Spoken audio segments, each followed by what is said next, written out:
Eagles. Eagles.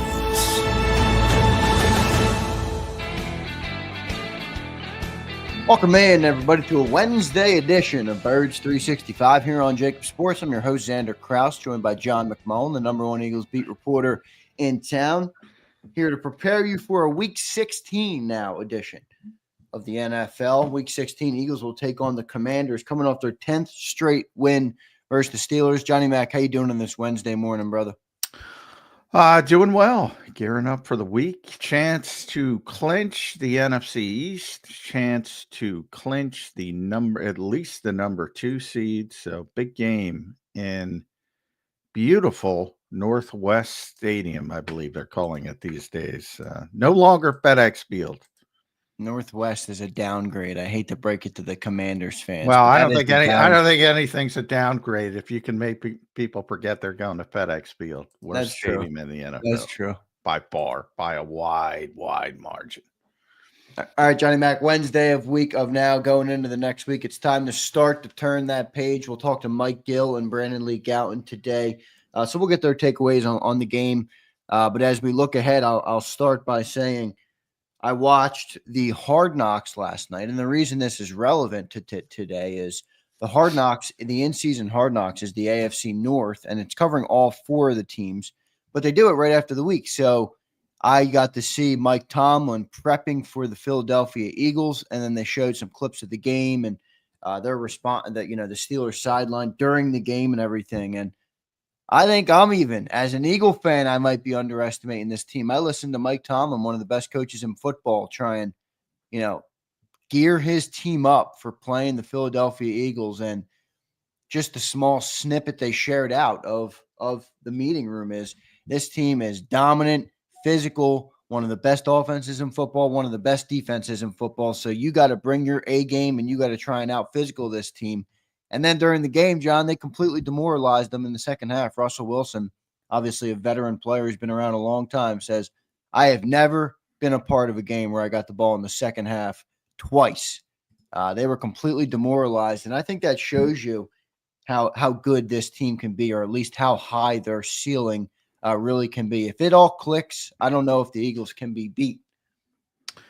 Yeah, right now, I think they're the best team in the NFL. But you see, I hope everyone recognizes how quickly things change in this league from week to week. Yep. I mean, coming into this game, we're talking about how poorly they played against Carolina, how they're a Xavier Leggett drop away from losing to one of the worst teams in football to completely dominating a playoff level team. Good team, not great team, as I said. Limitations offensively, but really certainly the most impressive win for the Eagles this season, I think, and the most complete win in any time. You have a 21 play drive that goes 10 and a half minutes. I mean, Mike Tomlin's been around for 18 years as a head coach, and obviously he's probably never lived through it. You don't see that. I mean, it's unbelievable to siphon that much time off the clock. So it was a tremendous performance, but again, all these cliches are a reason for a reason. It's never as bad as you think it is when you play poorly. It's never as good as you think it is when you play well. So I'm not going to go the far as nobody can beat them because there's still some good teams out there, starting with team that never loses, and it looks like Patrick Mahomes is going to be healthy. So if you get to the Super Bowl, you got to deal with a team that's a dynasty, and they already beat you once in the Super Bowl when you were probably the more talented team. So I'm not going to go down the left, and that's just one. There's teams in the NFC that can beat you. So the minute you think you got it solved, I tell that Dante Culpepper all the time. That's the Eagles better not think that way, and they don't. Right. Yeah, but they played very well against Pittsburgh, but you don't have to look back very far to see them play poorly. Right. So, they haven't solved anything. They haven't cured anything. And my thought process on that is the human nature aspect of it, which they probably took Carolina for granted, and they were hyper-focused for Pittsburgh. So, if they bring that focus and intensity each and every week, they're going to have a good chance to go some places. Yep, got to bring your A game no matter what, no matter how good you are, and that's for sure true in the NFL. John, I want to ask you about – well, let me ask you this first, because this is floating around. Shady McCoy made a comment yesterday that now has had – I was asked on the afternoon show, and people have been talking about it. Shady McCoy says this is the best Eagles team he's ever seen. I know you've been covering this team since about 2016, up close and personal. Obviously, you followed football for a lot longer than that. How does this Eagles team rank for you, John? Is there any merit to that? Is it incomplete for you at this point? Well, it's definitely incomplete. Obviously, you got to finish the job. I mean, Jody and I used to have that discussion. He's a win. I said the 2022 team is better than the 2017 team, and I still believe that. They didn't finish the deal. This team has the potential to be better. That 2022 team is the best team I've ever covered. Before that, it was the 98 Vikings, who won 15 games, I think. Didn't finish the deal, though. And I thought that 2022 team was better than that team. And this team has, because of the defense, this team has a chance to be better. But yeah, incomplete at this point. More talented, I would say. At least in the top level. And they've stayed healthy, and that's a big part of it. Right. That 2017 team, we're talking about the stars aligning. They had so many injuries that people forget about, starting with the quarterback, who was going to be the MVP that year. Yeah, so people act like, that was crazy, that run. You didn't have Jason Peters, you didn't have Jordan Hicks, and there were others. Big-time players at the time. Jordan was their best linebacker. Jason was obviously the left tackle. And a bunch of other injuries. And they managed to persevere and win the Super Bowl. So, the best example is the Giants, who upset the Patriots, because the Patriots, that's the best team I've ever seen. Right. 18-0. Yeah.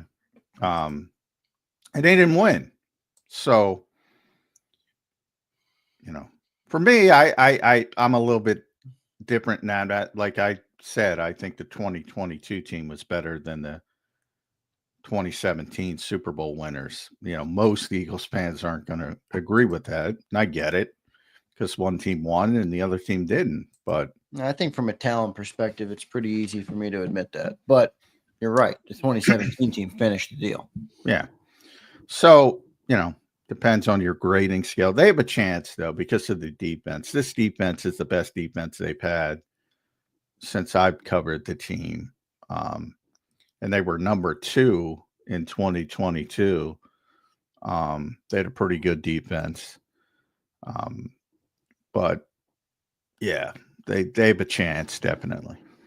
Good stuff there. We'll see how this all progresses. This team has a chance to be special. Will they continue to do it week in and week out? They're now 12-2 with 10 straight wins, and I think played their best football in week 15, which is a very promising sign to play your best football so far in December. So you got to keep that moving. John, a little bit of news came out yesterday. I just want to get your take on it. I don't think it's a big deal.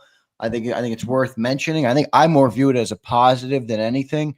Jay Glazer came out and said that Brandon Graham and Big Dom actually took a trip to Jalen Hurts' house during the bye week and said they wanted to connect with the teammates more. I don't know how much merit you put into it, but it certainly seems like they did something during that bye week. And you remember we joked about when they got back from the bye week, Jalen said, yeah, this is one of the best bye weeks ever, whatever the wording was that he used. Yeah. But now this comes out from Jay Glazer. What do you make of it, John? On a scale of 1 to 10, can I go negative? Who cares? You can go negative. What? Last week we're talking about, AJ and Jalen don't get along because of what Brandon said. Now this week, Jay Glazer, they went to visit during the bye week. I don't know. Did they go to visit during week 7, week 8, 2?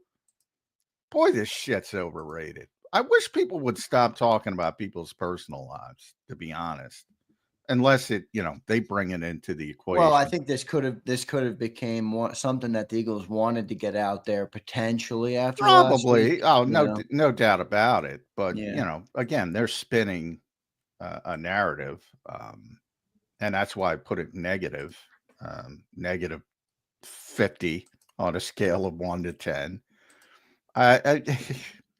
They got good players. That's why they're good. They're not good because they connect. They're not good because they're all. You mean to tell me that Nick Sirianni trait of connecting, John, isn't the reason? No, and I love you, Nick, but no, it's not. You could have the closest team in the world, and if you don't have talent, you're not going to win many games. It's just the way it is, and I wish everybody could stipulate to that. Now, if somebody brings in their personal life by something they do in their personal life, you got to talk about it. As far as Big Dom and Brandon visiting Jalen Hurts, what are we, the White House? Are we going to keep a log? Who goes to Jalen Hurts' house? Yeah, right. Look at this. This is a foul comment right here. Where is it? Matthew says, Zander, please don't turn my favorite morning show into The View. I mean, I'm just amazed that people latch on to this, and I don't think most people do, but yeah, it was just fun. I just wanted to get your perspective on it. You're not. I'm not blaming you. I'm not. Yeah, and I'm not mad at you for hating it. That's why I wanted to get your perspective on it. Everybody aggregates it. Everybody brings it out. Oh, Jake, like the Jalen Hurts logs. Brandon Graham was there during the bye week. Yeah, I'm sure he's got a lot of people at his house.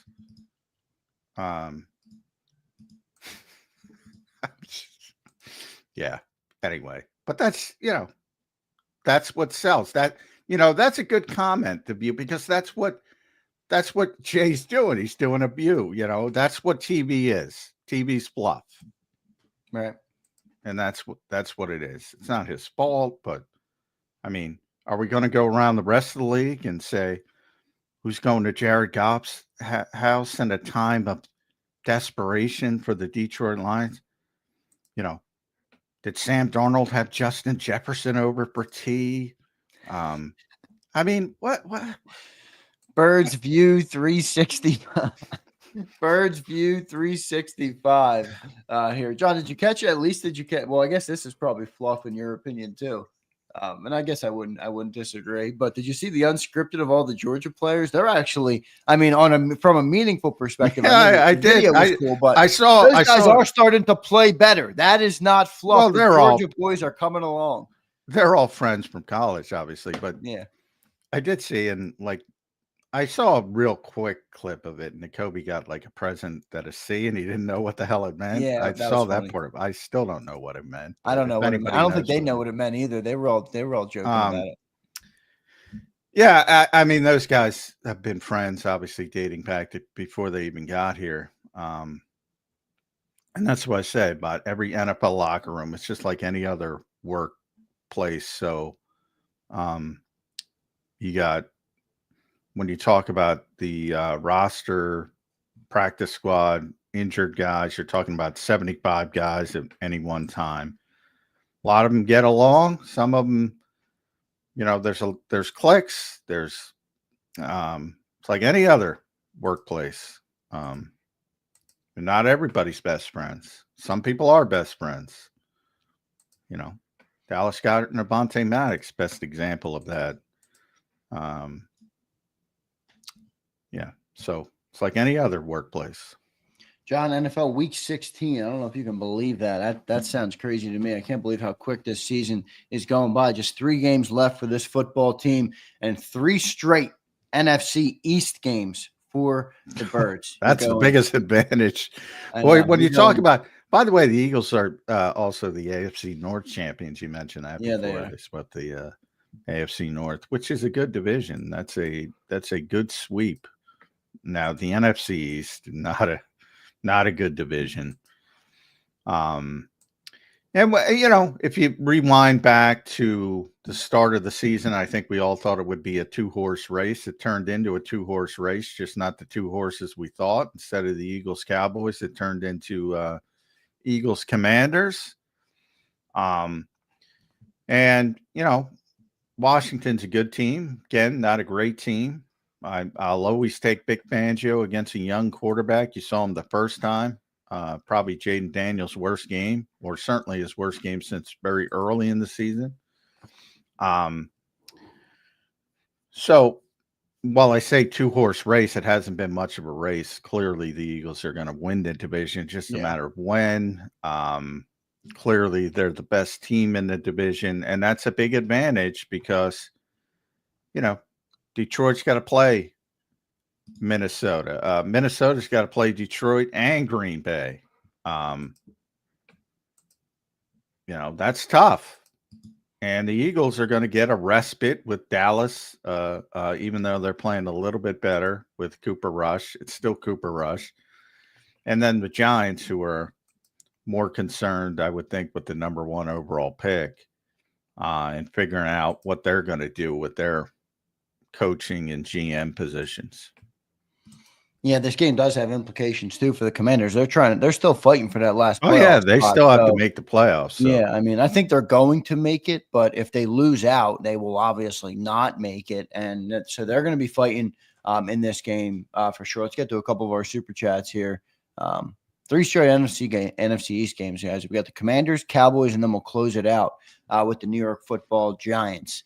Alexander Harris checks in. Seeing what Atlanta is doing at quarterback makes you appreciate Howie even more. What a waste of money, bad management.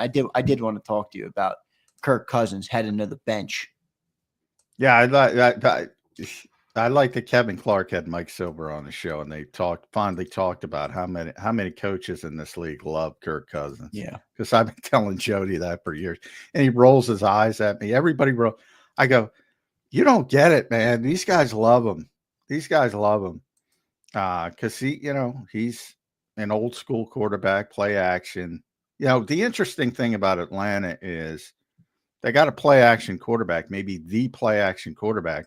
And they hired a guy from the Rams to be the offensive coordinator, and they don't run play action. Doesn't make sense. So, Kevin O'Connell brought up that quote, said he was talking about young quarterbacks, but he said organizations fail quarterbacks more than quarterbacks fail organizations. Atlanta failed Kirk Cousins from the moment they drafted Michael Penix. And, he's 36 years old. He's coming off an Achilles. He's probably not going to be that great anyway. They probably made a bad decision. So they doubled down on bad decisions. And now they got to pay essentially $90 million for a bad decision. So, yeah, they have a crappy organization. Yeah. Kirk Cousins, Andrew Brandt's putting him in the first ballot in the Business Hall of Fame. No question about that. Yeah, it's Mike McCartney, his agent, who should be, but who's funny because he's got a great Twitter stick, X stick, because everybody thinks he's Mike McCarthy, Cowboys, and they just rip him during Cowboys games. And he's tweeting, and there's a lot of fans who think it's the actual Mike McCarthy. It's unbelievable. But anyway, he's the agent. He's responsible for it. But he's been a very good player for a very long time. People don't get it. I get it. I like him. I've always liked Kirk. I've never been a Kirk hater. I think he's a good quarterback. I think he's a good player, good dude, works hard. I like him. Yeah, tough guy, tough as nails. If you Yeah, I saw watched the that quarterback quarterback show on I saw Netflix. But the Shanahan McVay guys love him. And they've always loved him since he was in Washington because he makes throws nobody else can make if you're running that type of offense. And now it's getting smaller and smaller to the point these guys are going to have to think about adjusting because there's nobody who can run that offense. But as far as why Atlanta didn't run that offense, I don't know. That's bad coaching, right? I mean, you got Kirk Cousins, dude. What do you? Yeah, that's bad coaching. And they have a good running back. It's not like they don't have the running game to set up. Two good running backs. Yeah, you could argue they have the best running back room in the NFL. with Bijan Robinson and Tyler Algier, but they're really good at running back. So, I don't know why they did. I don't know why they signed him. I don't know why after they signed him, they drafted a quarterback in the top 10. And I don't know why after all of that, they decided to play the veteran and didn't run the system that the veteran is good at and the offensive coordinator came from. I mean, you can attack the Atlanta Falcons on so many angles with that decision. It's crazy. Good stuff there. Alexander, appreciate the super. Abe says Pom Pom Fangio. Love it. What's he referring to? He's talking about the pom-poms. When the Eagles had the 10-minute drive. Yeah. Vic is like, I had the pom-poms. Yeah, why wouldn't he, right? Why wouldn't he? Yeah. I mean, when your defense only plays, I think they played 43 plays. That's a good day, man. I thought it was 41, right? 41's even crazy. It was 41. It was 43 when I think it was I think they got it wrong originally. Oh, okay. But Eduardo checks in and says, we're sweeping the commodes, baby. I think we are too. I said that early in the year too. I said at 7. Yeah, they should. I'm going to predict them to win.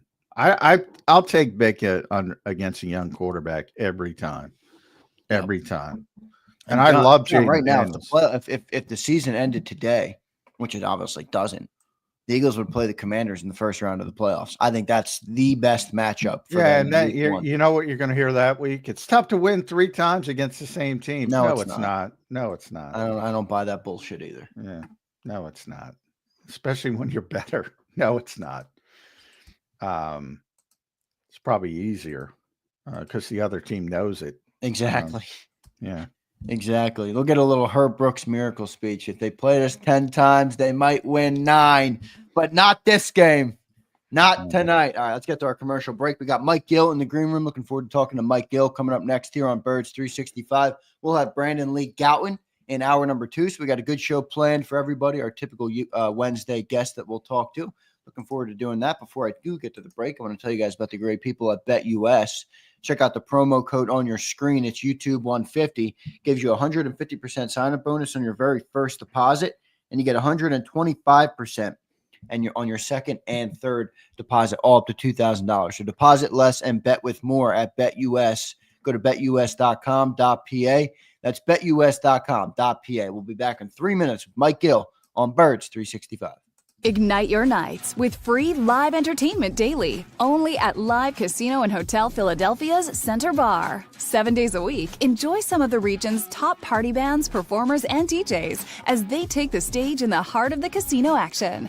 Great cocktails, live music, and lively moments. It's all happening at Center Bar at Live Casino and Hotel Philadelphia. Visit livecasinophilly.com for more details and the complete list of upcoming events. Must be 21 or older. Gambling problem? Call 1-800-GAMBLER. The following is a real testimonial from the father of a young injured victim. I didn't think she was going to make it. Major Perry's daughter was the victim of a horrific accident caused by someone else's negligence. If you don't find the right counselor, law firm that you're looking for, you will get lost in the wilderness. Badly injured? Call the Fritz and Bianculli Law Firm at 215-458-2222 and find out why they say, "We got this." In our hometown, we all look out for each other. We step up to keep our communities going strong. And at Independence Blue Cross, we're here to keep you going strong as the #1 health insurer in the region. No IBX is always looking out for you.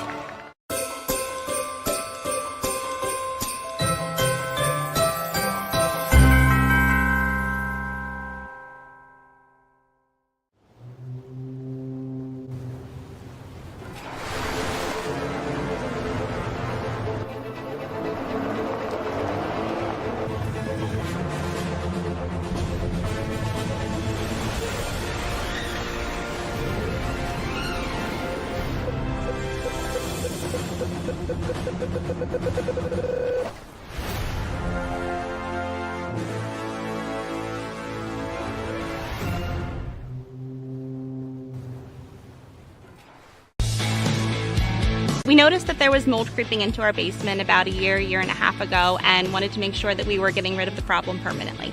We actually reached out to several different contractors to get it resolved, and actually 2 of them recommended DryTech to us as a long-term solution.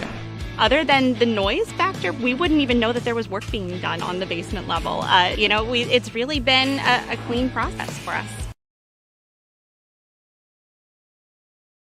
Score and save this football season on your car insurance. Before the next game, save up to 40% on your auto insurance policy. That's right, 40% savings. Call an Audible this season and contact the Del Val Insurance Group. They're an advocate for you, not an insurance company. That means they'll get you the right coverage and save you up to 40%. Call managing partners Fran or Jim of Del Val Insurance, 215-354-0122, or score and save at dvigi.com. dvigi.com. EAGLES, Eagles.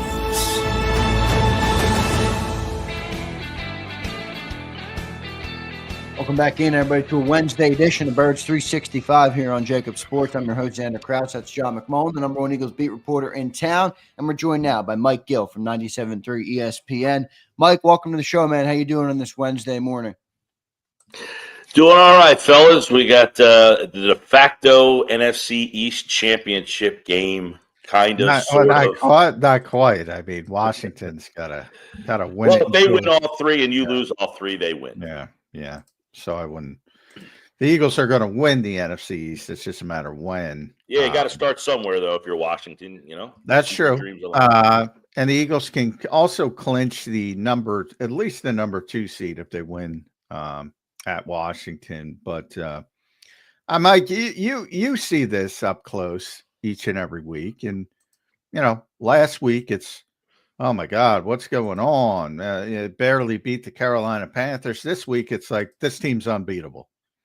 Why? How do you explain the bipolar nature of the NFL?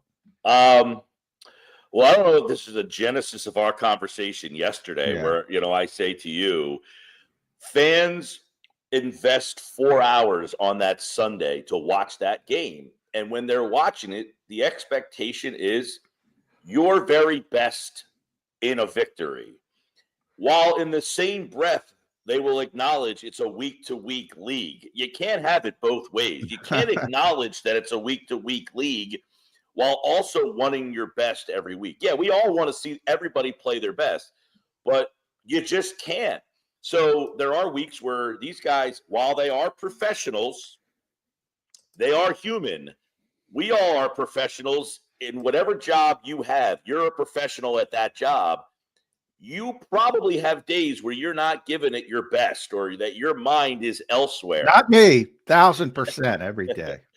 But that creeps in for these guys. We never take into account. We talk about this, in baseball a lot, because of the mental nature of when you're up to bat and you're thinking, oh, my girlfriend's, nagging me that I didn't empty the dishwasher and stuff like that we don't take into account, that their wives and girlfriends bother them. That's terribly specific, Mike. I think he got yelled at for not emptying the dishwasher. Well, if I'm the one who's in charge of the dishwasher in this house, and when the light's on, the green light's on, and it's not empty, I get the look. You know what I mean? So we all take for granted that these guys have these lives that are so regimen and instrumental to the way they want it. They have things that probably bother them that cause them not to be at their best every weekend. Look, I've never been someone who judges the aesthetics of a victory in the NFL based on what we now know is such a week-to-week nature and the parity in this league, and that any week, the difference between the best team in the league's roster and the 32nd's roster is very small. Generally, the difference is the quarterback brings one team up and the other team down. The other parts in the middle are pretty similar for all these teams in the league, which is why a team can knock you off at any time. So the Eagles sometimes play down to teams, and I think the judgment is when they've played teams that are deemed to be better teams, they have been able to rise the level up and then not only beat those teams, but dominate Baltimore, dominate Pittsburgh. Yeah, they had trouble with Jacksonville and Carolina, but you can't expect them to be their best in every single game. But if you can find a way to pull out those games. See, the difference was last year, they were beating the good teams. They beat Buffalo. They beat Kansas City. They beat Dallas. They lost to some terrible teams at the end of the year. Arizona, the Giants. I mean, that was the perplexing part about all this. But this year, they're beating those good teams, and they're beating the bad teams, but not very well, but then bouncing back from it. So I think it's a team that is very focused on a big picture here that you're starting to see week to week, that they have the big picture in mind, even when they're not playing their best. My Shady McCoy, Eagle legend, yesterday, Mike, called it the best Eagles team of all time. Now, I think what you just said is correct. You got to show up each and every week. But when this team is on their A game, Mike, how do they stack up for you in that? Is that a crazy comment to you? Are they up there? Like, how do you view it? You've obviously been watching this team for a long time.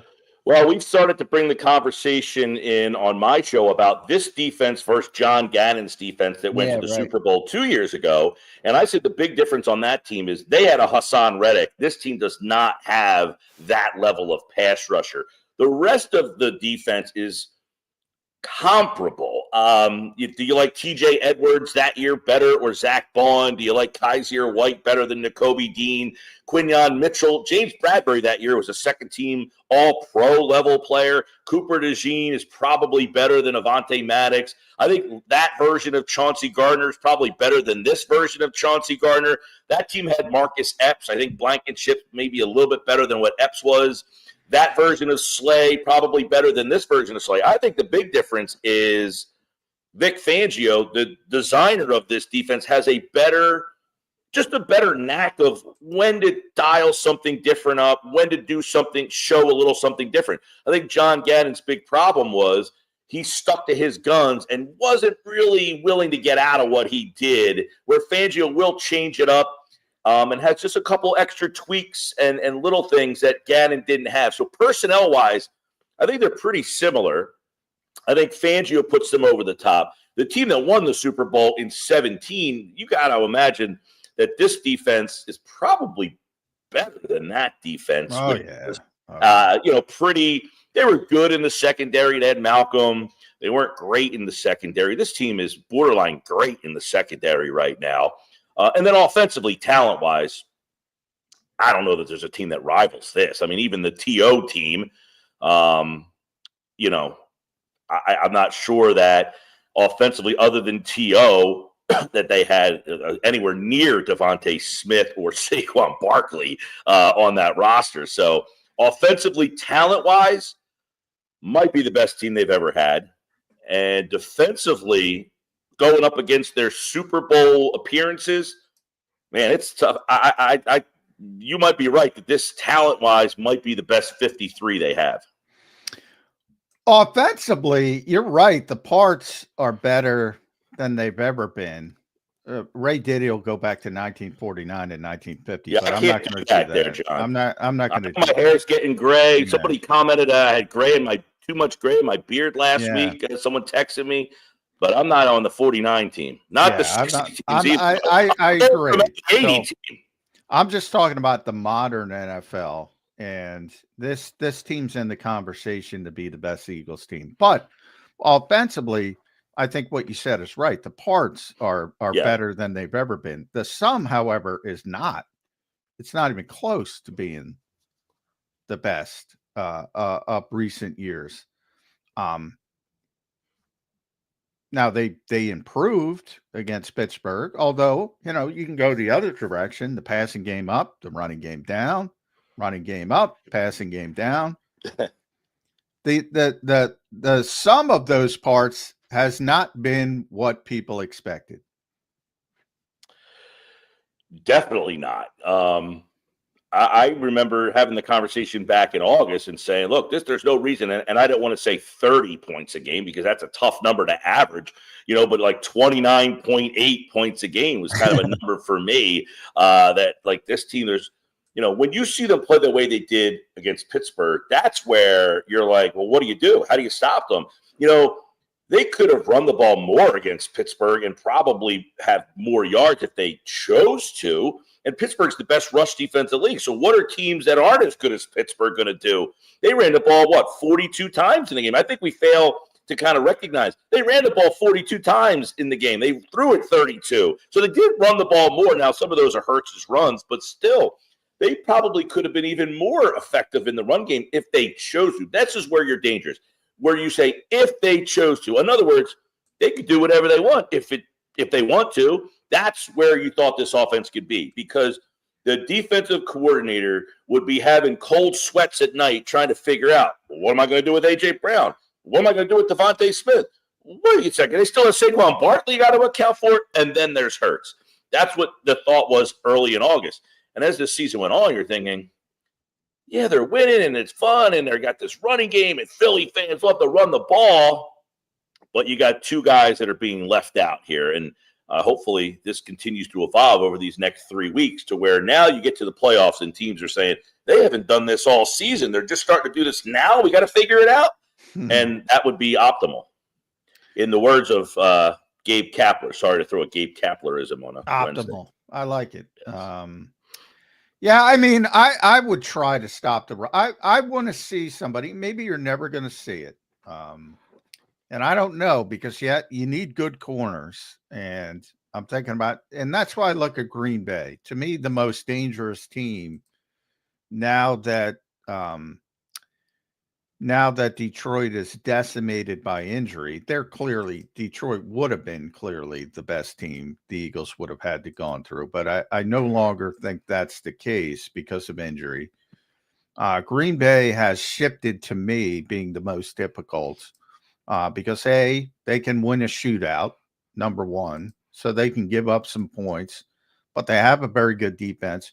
When Jair Alexander's out there, they have good corners and they have a really good cover corner.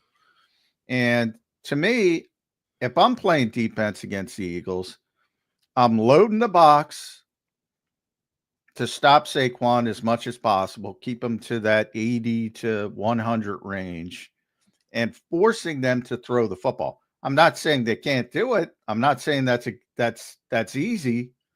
But if you have corners that can at least make it difficult and make those windows tighter, and I think Green Bay does, then if the Eagles have a bad afternoon, they could be in trouble. If they have a bad afternoon, right. But, they've already played one time, and Philly had maybe their best offensive showing of the year against Green Bay. And listen, it's one of those things.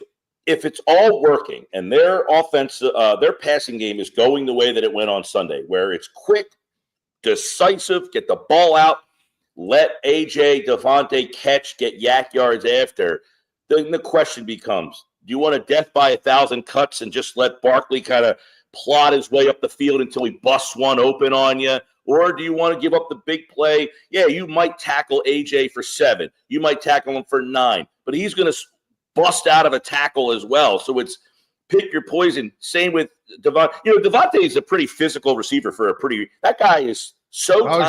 He's very and he'll lower the shoulder and just run right through you. He finishes off his runs when he catches these balls. But, it's that's why that slant play and those short plays for me is something that they need to continue to do more of, because those guys are so hard to tackle in the open field. And if you let them catch the ball one-on-one, you're getting 5, 7, 9, 11. You saw the one drive. They're getting 20 because you just can't figure out how do you press them, do you lay off? It's just so tough. So that's what we anticipated all season long. We finally got a little taste of it. Mike, did they answer the question, man? Coming in the last, feels like a week ago is now a year ago after the Eagles' performance this week. But a lot of questions about that passing game. They got it going in Week 15 versus Steelers. How much concern did they alleviate for you? Is it still out there? What's your thoughts on the passing game after that? Well, the question was, and I think Dan Orlovsky brought this up, was there's a difference between being bad and having a bad game. And I think Jalen Hurts just had a really bad Sunday. I never questioned whether he could. We've seen him do it. The question is, why was he not? why was there plays that we've seen him make? Why was he not making them?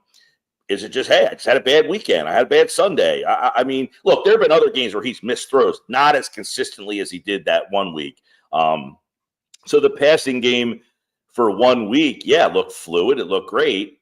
But why was it not like that the week before or other weeks? Why are they not choosing to use Jalen in that role? Well, it's because we have this great running game. Well, why don't you want both? We've said before, John, Detroit can throw, but they can also run. Minnesota can throw, but they can also run. And for about 14 games this year, Philadelphia was essentially just choosing to run and not to show the pass. Do I think Hurts can do it? Sure. We've seen him do it at the highest level. He did it in the Super Bowl. He's done it in plenty of games. We talked about last year when they went on that losing streak. A lot of that losing streak was because their defense was so bad. Hurts had some games where he threw for 300 yards in that losing streak, and they just could not stop anybody. And, ultimately, he got lumped in with the whole thing too, which he should have, by the way. But, yes, I think Hurts, if asked, if they have a game plan similar to Pittsburgh, these short, quick things, let him get the ball out. This is the thing.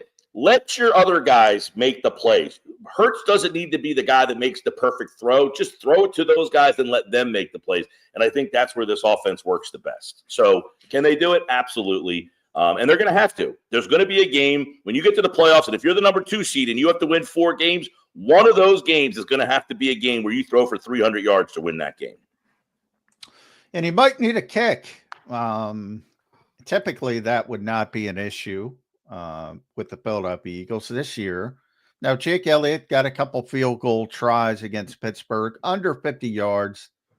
Did that stem any of your caution with Jake Elliott? Yes and no. I mean, the whole kicking thing has gone wild. It feels like it's everybody, right? I mean, the whole league feels like there's kicks missed everywhere now, where it felt early in the season, right? Early in the season, it felt like they were hitting everything. You want a 60-yarder? Yeah, no problem. Bang, a 60-yarder. It was almost like, in every sport, everything's evolving, and the kickers are now saying 50-yarders are nothing for us. Right. And then all of a sudden, it just went wacky the other way. You see guys hitting the uprights on the extra points all the time. I mean, I think Jake Elliott, you see that he still has the ability to, the distance is not the problem. It's been, that he's been off much like a lot of these guys. They're not coming up short. But that is going to be a big thing, is if these are 41-yarders, these are shorter kicks, and he banged them right down the middle. Good to see that he's hitting them square right down the middle. But I guess the bigger question will be a 52, 53, 54-yarder. What is Nick Sirianni going to do? Is he going to send his kicker out there? Does he trust that kicker? And that is now maybe the next big question moving forward, is, hey, Nick, are you going to coach these games differently with Nick's, Jake's struggles? If you use analytics, you would say the analytics say, do not try a 50-yarder with this guy, right? Yeah. The analytics say he hasn't made one, so why would I try one? But I don't think they're going to completely get away from that. But the moment he misses that 52-yarder in a the second quarter of a game, does that change the dynamics of the way they coach these games moving forward? Yeah, that's a big part of it, because I look at Mike Tomlin, who's going to be in the Hall of Fame, and I looked at him with 10.5 minutes left in the game, 4th and 7, down 2 touchdowns on the Eagles side of the field. That's not a good position to be in. You're probably not going to make it, but I would have went for it. That's your only chance to win the game. And he played it cautious, and he never got the ball back, which is the worst case scenario. And you don't see 10.5 minute drives, but guys being aggressive. And the one guy who's going to be aggressive is Dan Campbell. If that envisions itself, I think that's advantage Lions over the Eagles if Nick's going to play it more cautiously. Well, yeah, I mean, look, we saw Dan be a little reckless the other day, and that bit him. He's got an undermanned team right now. Is that changing the way that he's thinking, like, hey, we're undermanned, I got to pull it all out, to go with an onside kick at that point of the game? By the way, it's not like it's an onside kick and you're surprising everybody. You have to tell them you're going to try an onside kick. Yeah, onside kick is desperation. I'm just talking in general, but and you know, you don't want to be in that position where you're even contemplating an onside kick. And I'm with you. I hate the rule, but yeah, they got to do something about that. You know, you can't. You know, well, it's ridiculous that you would have to tell the other team, "Hey, by the way, we're going to try to sneak one here. Be ready for it." I mean, what is the purpose of that? But with the new kickoff rule, is there any way around? Yeah, I mean, you can't get around it because everybody's lined up on the other end of the field. The kicker's way back. You have to do it that way. They have to tweak that rule, and the dynamic kickoff rule has not worked. No, it's not. I wonder if they're going to go back. I hope. Yeah, which is kind of weird. Like the fact that these teams are just willing to say, you know what, take the ball at the 30-yard line. I mean, you remember when they used to start at the 20. You used to have to go 80 yards. So think about that. I mean, when you think about, so I was thinking about this the other day. Saquon Barkley is going for the rushing record, and people are saying he's doing it in 17 games. That changed things. He's also got 10 yards almost every single time cut off of his ability to get yards. You know, you start at the 30 instead of the 20. You only have to go 70 yards instead of 80 yards. So all of these guys' stats are getting cut into a little bit, you know, because of the fact that there's 10 less yards when they start their drives almost every single time. And I really thought that putting the ball at the 30 would deter some of these teams from kicking it straight into the end zone, but they seemingly don't care. But I would much rather have them try to catch the ball at the goal line, bring it out, and get stopped. I mean, generally, when these guys are returning these kicks, they're not getting past the 25-yard line a lot of times. Yeah. But you're right. I mean, most teams have defaulted. Remember, when they were trying to get that rule passed, originally it was going to come out to the 35. And teams said, that's too much. We're not going to pass this rule if you penalize that to this degree. So they actually had to move it back to the 30. And then teams were like, all right, we'll give it a shot. And my summation early on was most teams are just going to kick touchbacks anyway. Still. Yeah, I'm surprised by that. I actually thought teams were going to try to be a little strategic and get it into that box and make you try to bring it out. Although I guess, you know, hey, we don't want them to bust a long one. Everybody likes, you know, we were laughing yesterday on my show was Billy Davis and the vaunted X plays that they used to give up every single week. Yeah. You know, you want to eliminate the X plays. Well, I guess this is a way to try to eliminate a big X play in the return game. Barkley, since you brought it up, you know, people get mad at me for this, Mike, shockingly. Who gives a fuck about that record, man? Who gives? This team is 12-2. If they were 7-7, if they were 8-6, I go, yeah, let's get the record. Let's do it. This team's worried about he got banged up last week.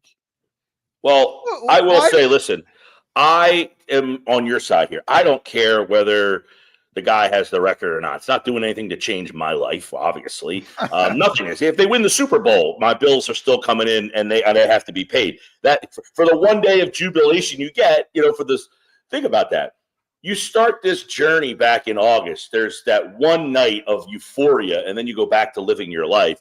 Exactly. If he gets this record, it is kind of neat to say, hey, the all-time leading rusher in the history of the game played for our team, but I will much rather take the euphoria of that Super Bowl than him getting that record. Like, there's people that are literally like, no, I want him to get that record, and like, even if he has to play in a meaningless game against the Giants in Week 18. And I'm thinking, no way do I want to get him hurt in that particular game because he needs 125 yards. Now, it is the irony of, this is where the drama comes in, is if he needs like 120 yards, it's against the Giants, his former team. Maybe it's a meaningless game. Maybe it's not, because this is what it might come down to. That game might come down to I don't know, because the tiebreakers are a little weird.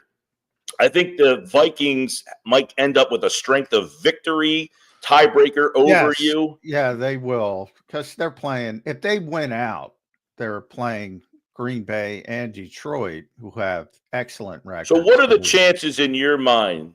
Yeah, if the Lions win out, they have the tiebreaker over you. And if the Vikings and the Eagles end up with the same record, they're going to end up with strength of victory because they would beaten the Lions and the Eagles. Detroit, yeah. So what are the chances in your mind that week 18 has meaning? Pretty good. Pretty good. But I'm going to throw a curveball at you. It does have meaning, and you have to scoreboard watch a little bit. They'll make sure whoever it is, Detroit, Minnesota's playing at the same time. So, you can't just mail it in depending on, what happens. But in the case that you brought up a good point with Saquon, his history with the Giants, counterintuitively from the Eagles standpoint, if you want to go to real high level thinking, you want Joe Shane back, don't you? You don't want to get him fired. I think that decision is probably being made. Yeah. I'm like, the last thing, you're putting they might fire him anyway, but there's a lot of talk that, Pat Leonard's a good friend. A lot of talk that they're going to give him another chance. Don't you want that?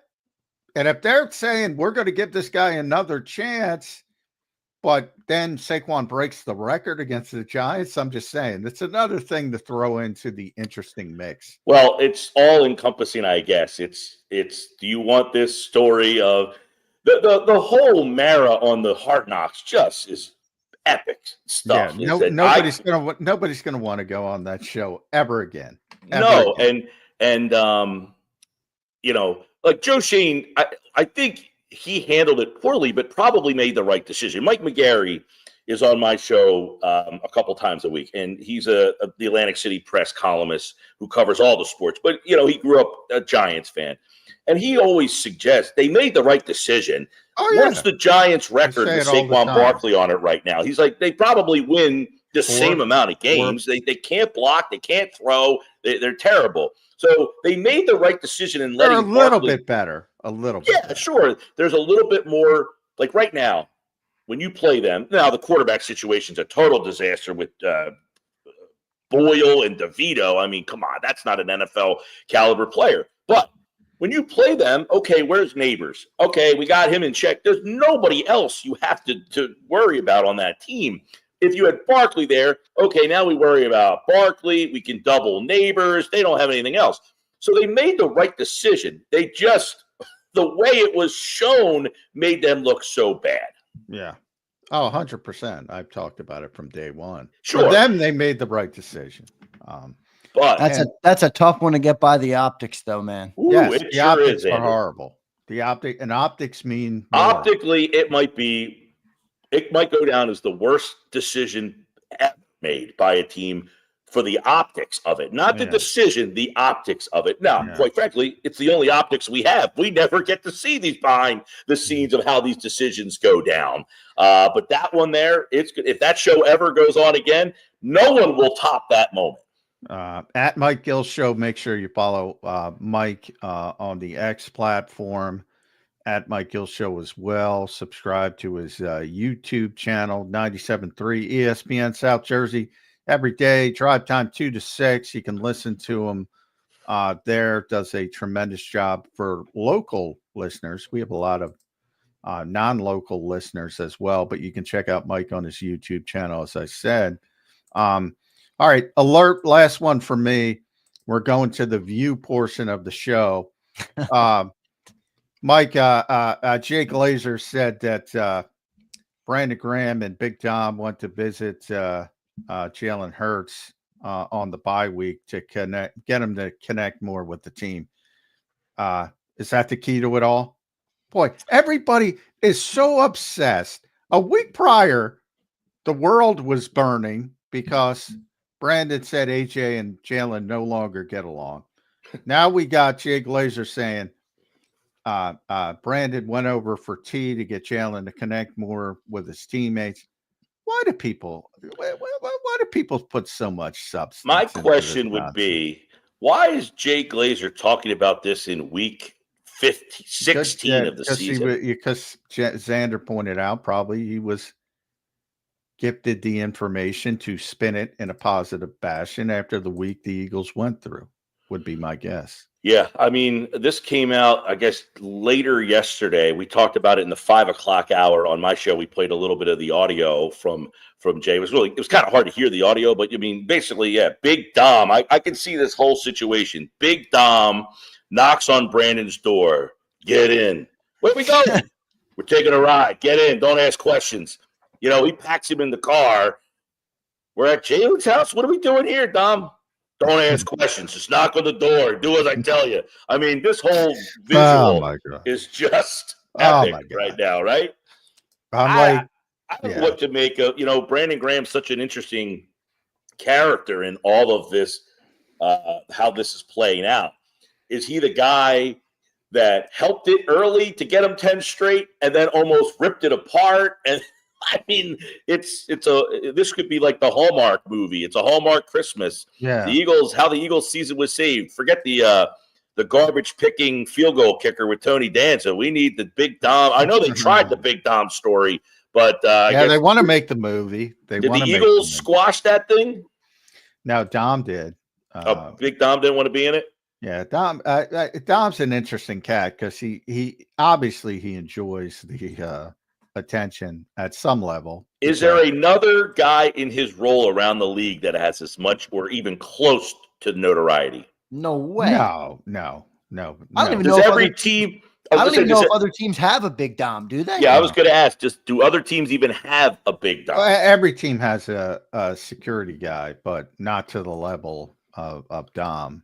Big Dom's more than just a security guy. He's in like every clip of the sideline. Well, that's what I mean. Wait, didn't he get a new? Isn't he like the assistant to Howie Roseman he's now? Part of the coaching staff. No, he's he's a coach because that means you can stay on the sideline, right?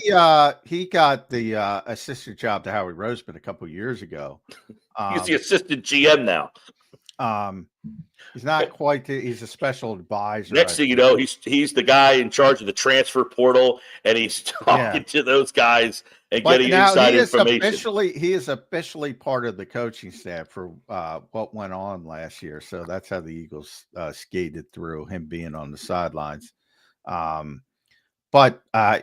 He's a everybody likes him. Great dude. It's weird. He turns down interviews. He turns down like they want to make a movie of his life. He turns that down. But obviously, you know, they got the shirts. Reed was wearing it. He embraces that part of it. I'm surprised he didn't leave with the whole Kansas City crew with Andy Reid. Well, I think he's closer to Jeffrey. Okay. Yeah. So, I mean, he's Jeffrey's guy. He's been here since like the Reed era, 99, right? He got here in 99 with Andy. Yeah, Butch, I forget his last name. That was long before me. Butchie Pachanico. He was he replaced I don't remember his last name. You're probably right. But he was kind of legendary in his own right, more of a low-key way for some of the things he was able to clean up, shall we say. And then Dom replaced him. And yeah, he's very close to Jeffrey, and that's number one, and he should be because Jeffrey's been very, very good to him financially, shall we say. So there's a lot of loyalty there. Yeah. There's no more Philadelphia story than a guy named Big Dom who really has a undescribed title and role, being the reason why. He's got a described title and role. He's got his title and role is everything, basically. Yeah, he is the chief security officer and senior advisor to the general manager. Yes, plus game day coaching operations now. That's what he added this year. That's the part that was. The next role for him will be the David Akers role. He goes up at the draft and makes the next selection when they let. Well, he's a big part of the draft process because he does a lot of the investigation of if the players have issues in their past and things like that. So probably scares the shit out of them when they come in there. Right. Yeah. You act up here. He is a big part of the organization. He really is. It's wild. It is a pretty unbelievable story when you think about it. Now, I'm sure more low-key, under-the-radar guys exist on teams all throughout this league. Every single team's got a director of security. Every single team. Most of them are former FBI agents, things like that. So every single team's got one of them. Here in Philadelphia, it's because of Dom and what he looks like. And the Philadelphia, what he looks like, the whole Big Dom moniker, it just apropos and just perfect for this team. But yes, just to let the people know, he does have a pretty big role. Yeah, he does. Mike, Super Bowl or bust or what? It's got to be. I mean, look, got to be.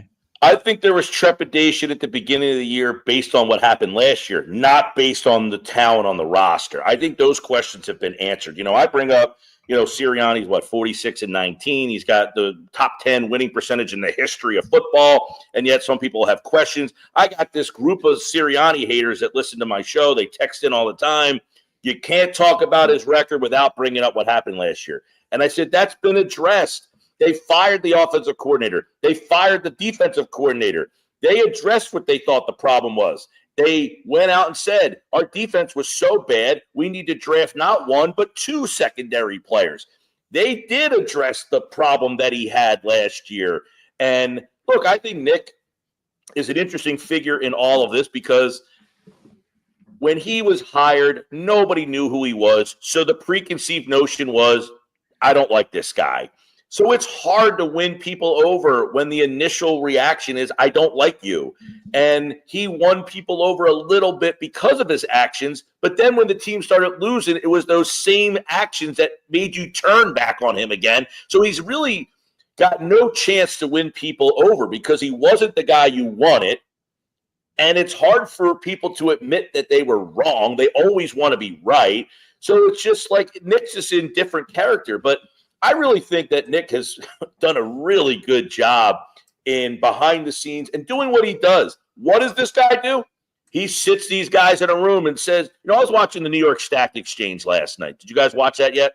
I didn't see it yet. Nick watched it. He was just talking about it. Well, there's a scene in there. Gastineau, Klecko, Marty Lyons, and Salam. They don't get along. They don't like each other at all.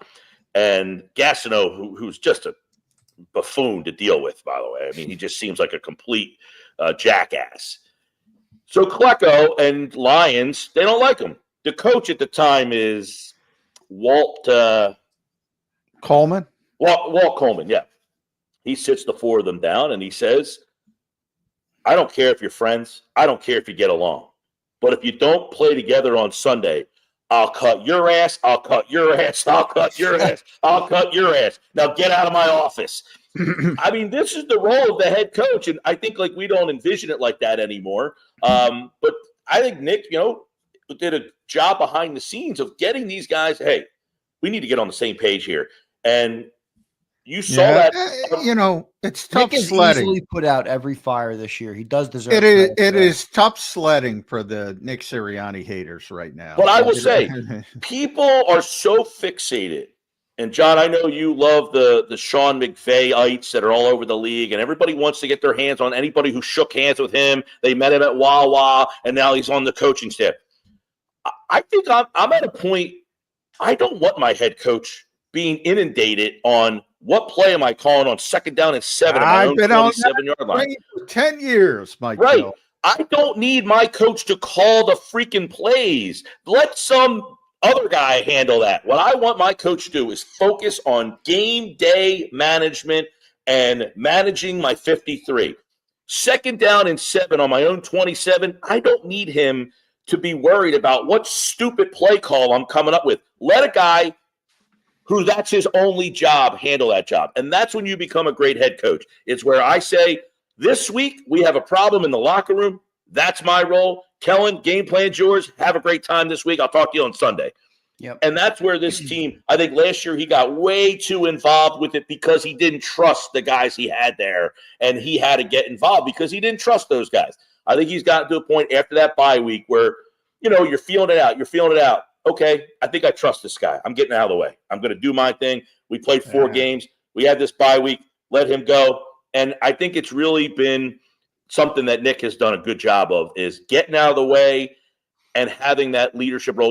We have the bite from Jason Kelsey. We play it often on our show where he says he is the best coach he's ever played for in situational football, holding players accountable.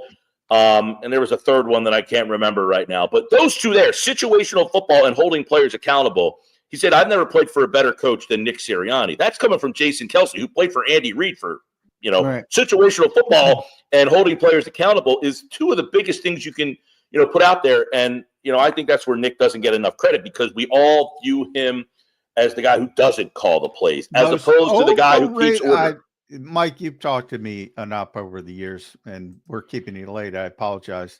Most overrated thing in football is offensive play calling.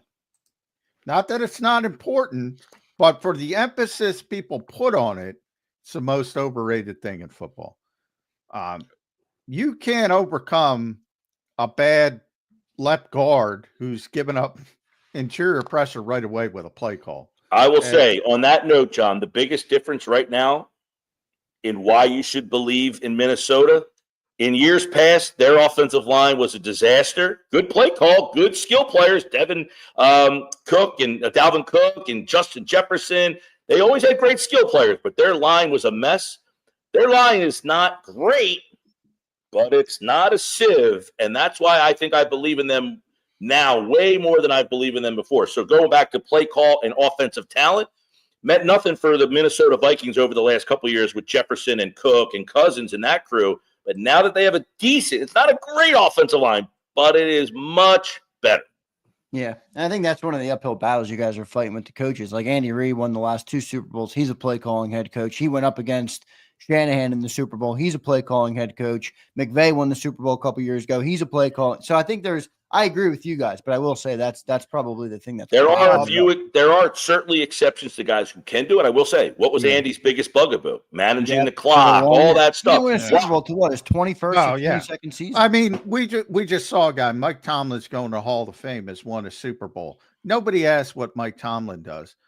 John Harbaugh, borderline Hall of Fame coach, won a Super Bowl. Nobody asked what John Harbaugh does. And nobody asked what those guys do. But if you watch the Hard Knocks during the week, you see how important those guys are in setting the culture, setting the game plan, setting the tone, getting the message out there during Wednesdays, Thursdays, and Fridays, getting ready for these games. And then on game day, you hire guys to do their job and say, I did my job to get us to game day. Now it's for my guys that I trust to take over and execute this plan. Real quick, just from Zander's point, there's far more coaches that call plays, either offensive or defensive, that don't. So statistically, it's always going to be until people cross over and start to realize, hey, you know what?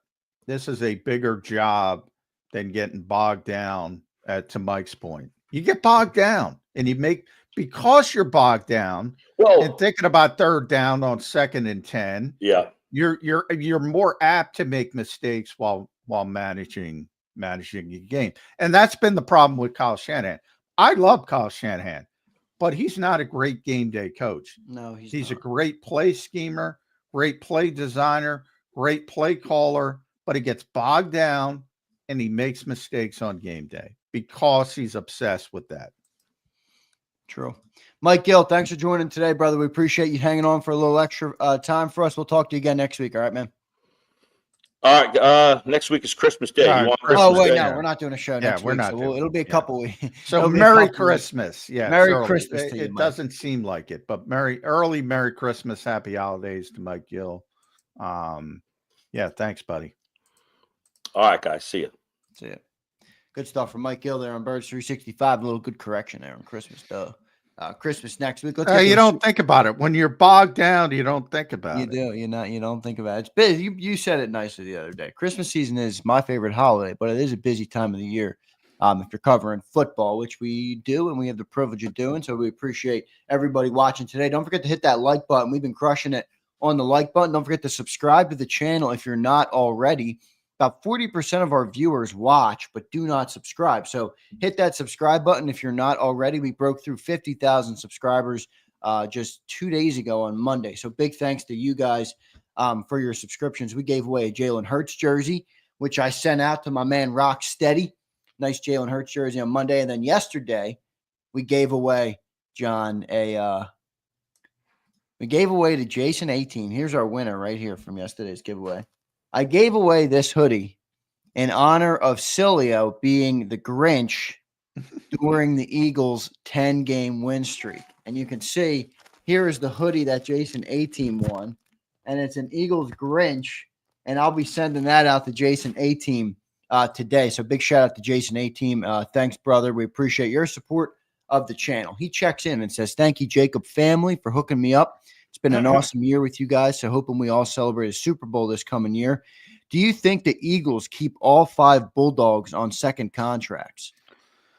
Well, I think it's way too early, but certainly Jalen Carter would be. Yes, Jordan Davis is a difficult conversation. I think Nakobe Dean is a player that has earned it, but, finances come into the equation. And then it's way too early on Nolan Smith and Kaylee Ringo. But, I mean, they're all good players, and they all have a chance. Money comes into it. Finances come into it. Injuries come into it. Is Ringo going to develop? Is Jordan Davis worth paying as a 2-down player? All these things factor into it. The one guy that's going to be around is Jalen Carter. That's one guy. That's big contract coming for Jalen. I think there's a chance there's a chance. I mean, it's going to be hard to keep them all, but I think there's a chance Howie makes it happen. We will see, though. It should be good. It should be interesting. I will say I'm impressed with them, John. I was hard on them early in their careers, and it took a couple of them a little bit of time, but they have really turned into a big part of the reason that this defense is the number 1 defense overall. It's impressive what they've been able to do this year. Yeah, don't dismiss Vic in that. Oh, no, I'm not at all. I think Vic is the reason that they maybe took such a big step forward. But you got Georgia guys basically at every level. You don't have anybody in the secondary, but you do have Keeley, who's kind of on the bench. He's been a great special teamer. But Nakobe at linebacker, and then those D linemen, man. Yeah, I'm really impressed with Nakobe, like I said. But the only reason I hesitate there's Jalen Carter plays a position where you're going to pay.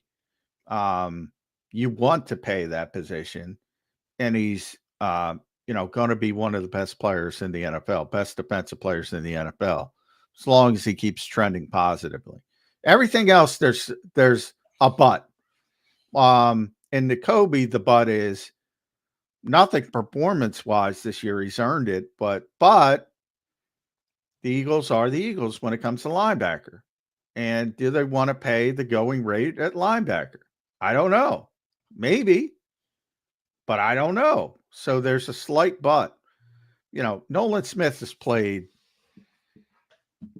4 games, and he's done very well. He barely played as a rookie. He had his best game as a pro against the Steelers. I don't know if you heard some of Vic's comments about Nolan yesterday. I asked him the question. I listened to it. Was the typical Vic Fangio sort of the backhanded compliment about embracing your deficiencies. So, that one thing about Vic, he's honest to a fault. But I think it works. I think it's resonating with this team. I really do. All I'm saying is I'm just speaking towards the second contract part of it. That, complicates things. Kaylee hasn't played, great special teams player, but you don't say, oh, I'm going to extend the special teams guy. He's got to perform, and improve as a cornerback. And we've talked about Jordan Davis a lot. He does his role very, very well. That role is typically not what you want out of the 13th overall pick in the draft. So how much money do you want to pay for a 2-down player, especially when you have to pay another interior defensive lineman top of the line money? When Jalen Carter's time comes for an extension, he'll probably be the highest paid defensive tackle in the history of football. That's how it works. I think he should be. Fletcher Cox signed what, a 7-year deal for like $100 million back in his heyday. I think a 7-year, 150, 160 is coming for Carter. That's just how it works. That's the cost of doing business in the I'm good with NFL. that. He's a beast, man. But if you're paying him that, can you pay big money to another guy who's a 2-down player? I think that's where the Howie magic comes in, John. Most GMs, I would say no, but Howie just has this weird ability to make everybody the highest paid player and keep them all. I mean, look at now maybe the offense, you do it on offense, so you can't do it on defense. I don't know. We'll see what Howie's able to do. Here's what Vic said, by the way. You've got to embrace the challenges of your position. Everybody does. Where they might be a little deficient either from a size or a movement standpoint, and learn to work with it. That's the backhanded compliment. Now, he said he's done that. But that's a backhanded compliment. That's not, he's the greatest thing ever. Compliment. Good stuff. Jason 18, brother. I got your email, by the way. You're not very far from me. You're in the Philadelphia area, so I might, if I can coordinate with you, drive over the sweatshirt instead of spending the $10 to ship it. Either way, I'll do either one, but I'll email you. Well, you're going to have tea with Jason 18? That's I don't know big. if we'll have tea. I'd have to do That's it. Big. That's big. You guys are connecting. That's big. Yeah, we need a Jay Glazer report to come out. Yeah. Speaking of it, D. Hughes checks in. Top of the morning, guys. Have y'all discussed the Glazer report about Dom and BG going to Jalen's? D. Hughes, I brought it up, and you know what I was told by a commenter? You're turning my favorite morning show into The View, which I take as a tremendous insult. So I quickly shifted off of the Glazer report after John McMullen laughed at it, rightfully so. But we did talk about it at the top of the show, brother. Abe says, Ajomo was given Sayamalu problems. He's a sleeper. Ajomo has played well this year. Yeah, he's been good in a limited role, pass rushing role. He comes in when Jordan Davis comes out, basically, in big bad. The interesting thing is he doesn't play that much because the Eagles defense doesn't play that much because they've been so good and they've been able to get off the field. But yeah, he's improved a lot. And he's a situational guy, but that's fine. You need that. I think everybody on the defense has improved. Yeah, you need rotational players, especially on the defensive line, and he's improved, and Vic likes him, so that's a positive. Good stuff there, Abe. We appreciate that, brother. Appreciate everybody in the chat today. Hit that like button for me if you can, and help us keep growing here on JAKIB. We appreciate each and every single one of you. We'll get to our commercial break now, and we'll talk to Brandon Lee Gouton coming up next here on Birds 365. This is the common joke, John. All the stuff I'm giving away, and all the people think I'm doing it for my cousins. My cousins don't support me as much as you guys. I'm not giving them shit. Why are we not giving stuff away on this show? Why? I give away a Saquon Barkley jersey every week. What are you talking about? Almost every week, not every week. Well, no, I did the Jalen Hurts on Cilio because we broke 50,000 subscribers during the show. So that was a special giveaway. Then I did the Grinch because he's the fucking Grinch. Cilio's the Grinch. He tells me every day how much the team sucks. We're 10 straight. I listen to Hard Knocks. Mike Tomlin's praising the Eagles to his team. This team is so good. We got to prepare the best offense, best defense. I'm like, holy shit. Mike Tomlin's telling me how good we are. So that's why. But we're going to do a lot more giveaways. So good stuff there. Looking forward to doing it all. We appreciate everybody in the chat. Hit that like button. And we'll be right back here on Birds 365. Before I get to the break, I do want to tell you guys about the great people at BetUS. Go check out BetUS. Use that promo code I put on your screen, YouTube 150. It gives you a 150% sign-up bonus on your very first deposit. You get 125% on your second and third deposit. That's up to $2,000. So deposit less and bet with more at BetUS. Go to betus.com.pa. Fastest payouts in the industry, 24/7 customer support, and even your own custom account manager. So big thanks to them for sponsoring the show. We'll be back in 3 minutes with BLJ on Birds 365. Ignite your nights with free live entertainment daily, only at Live Casino and Hotel Philadelphia's Center Bar. 7 days a week, enjoy some of the region's top party bands, performers, and DJs as they take the stage in the heart of the casino action. Great cocktails, live music, and lively moments. It's all happening at Center Bar at Live Casino and Hotel Philadelphia. Visit livecasinophilly.com for more details and the complete list of upcoming events. Must be 21 or older. Gambling problem? Call 1-800-GAMBLER. The following is a real testimonial from the father of a young injured victim. I didn't think she was going to make it. Major Perry's daughter was the victim of a horrific accident caused by someone else's negligence. If you don't find the right counselor, law firm that you're looking for, you will get lost in the wilderness. Badly injured? Call the Fritz and Bianculli Law Firm at 215-458-2222 and find out why they say, "We got this." In our hometown, we all look out for each other. We step up to keep our communities going strong. And at Independence Blue Cross, we're here to keep you going strong as the #1 health insurer in the region. No IBX is always looking out for you.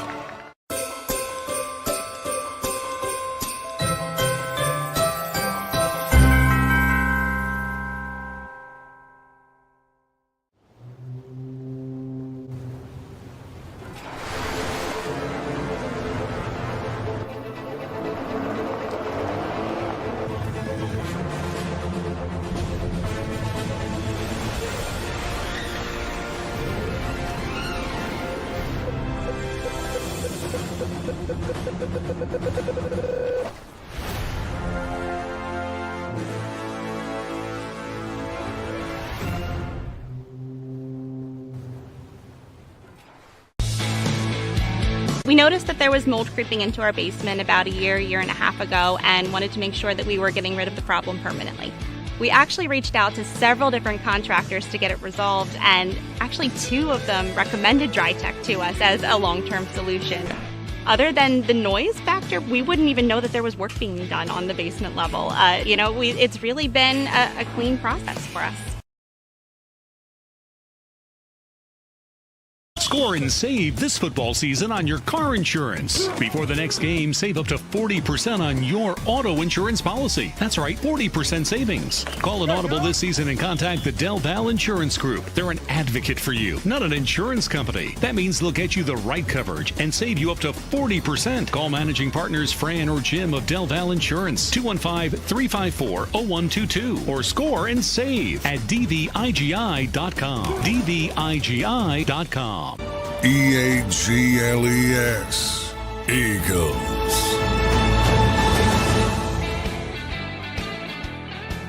Welcome back in, everybody, to a Wednesday edition of Birds 365 here on JAKIB Sports. Joined now by Brandon the League Goutwin of Bleeding Green Nation, one of the best Eagles websites out there. BLG, welcome to the show, man. How you doing on this Wednesday morning?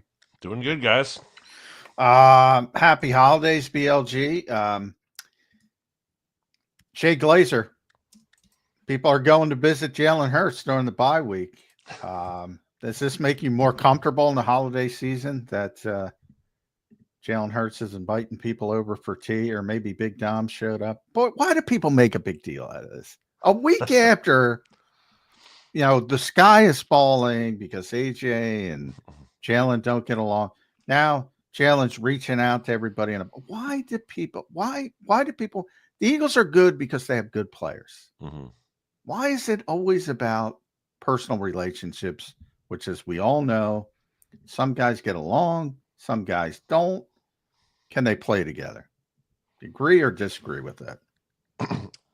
If you have, the best quarterback in the world and he's a bad teammate, you're probably going to be okay. And if you have the worst quarterback in the world and he's the best teammate, you're probably not going to be okay. So, yeah, I think how anyone performs on the field is what matters the most. But Jalen as, a locker room presence, that was something that came up last year.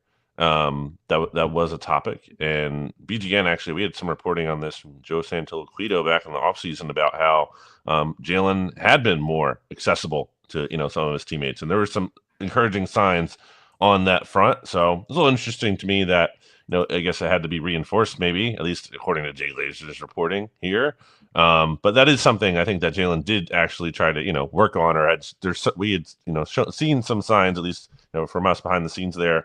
So not nothing to it, but certainly not everything. BLG, big questions coming into this game, this past game versus Steelers about the passing game. Obviously, all the drama and everything that ensued last week.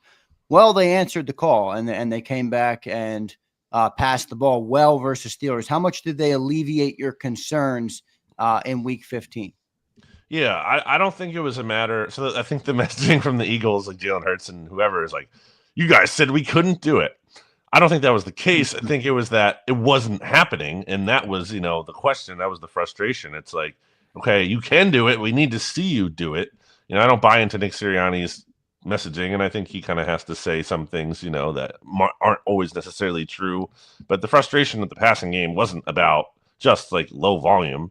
And it wasn't just the passing game the numbers are down because the running game was so good. It was also because the passing game was out of sync.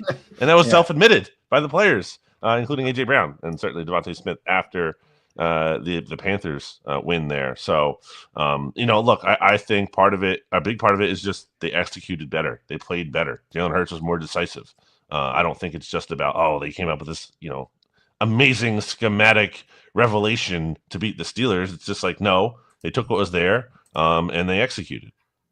I did think empty sets helped them a little bit. And they used it more.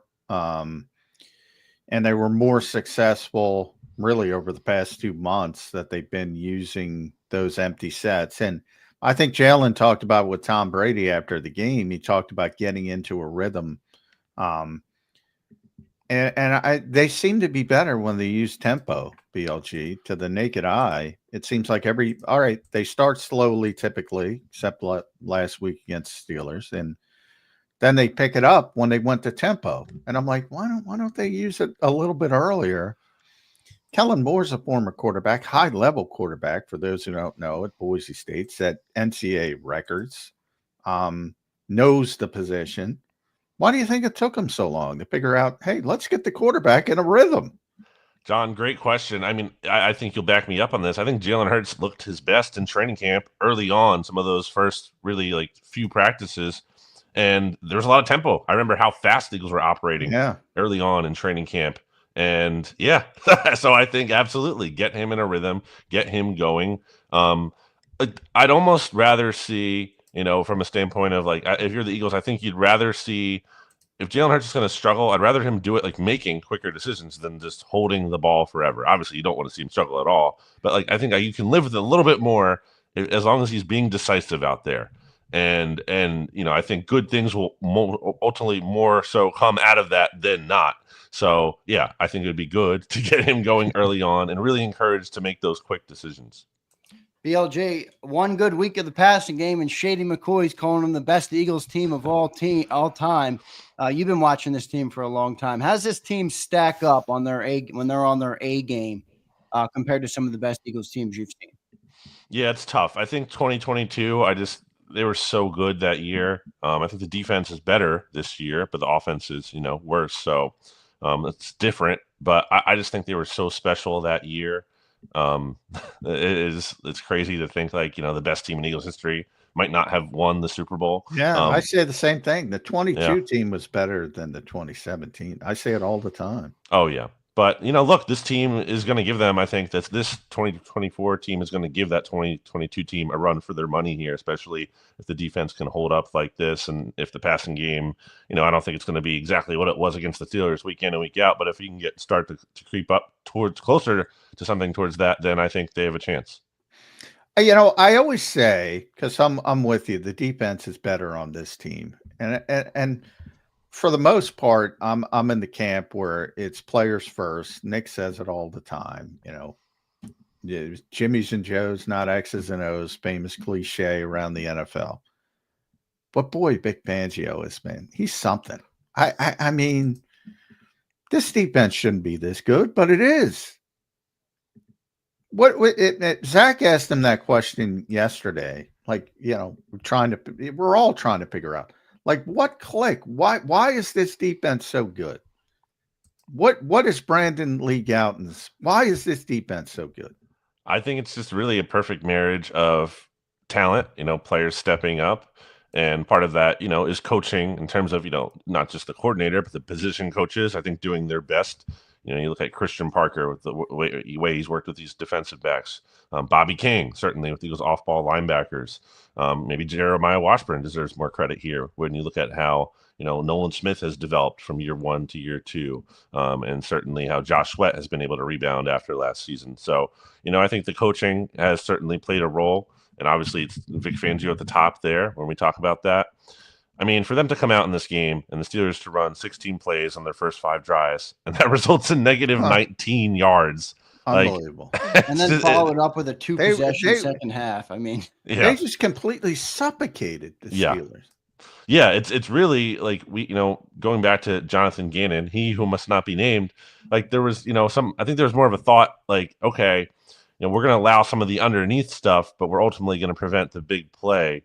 And I think there's some frustration there because it's like, okay, you can't just get obsessed with eliminating the big play at all costs if you are going to be able to have teams who take advantage of the underneath stuff like the Chiefs were in the Super Bowl. But I don't think that's the mentality here. They certainly are good at eliminating the big play, but like you just said, John, suffocating, like they're good at not allowing any yards at all.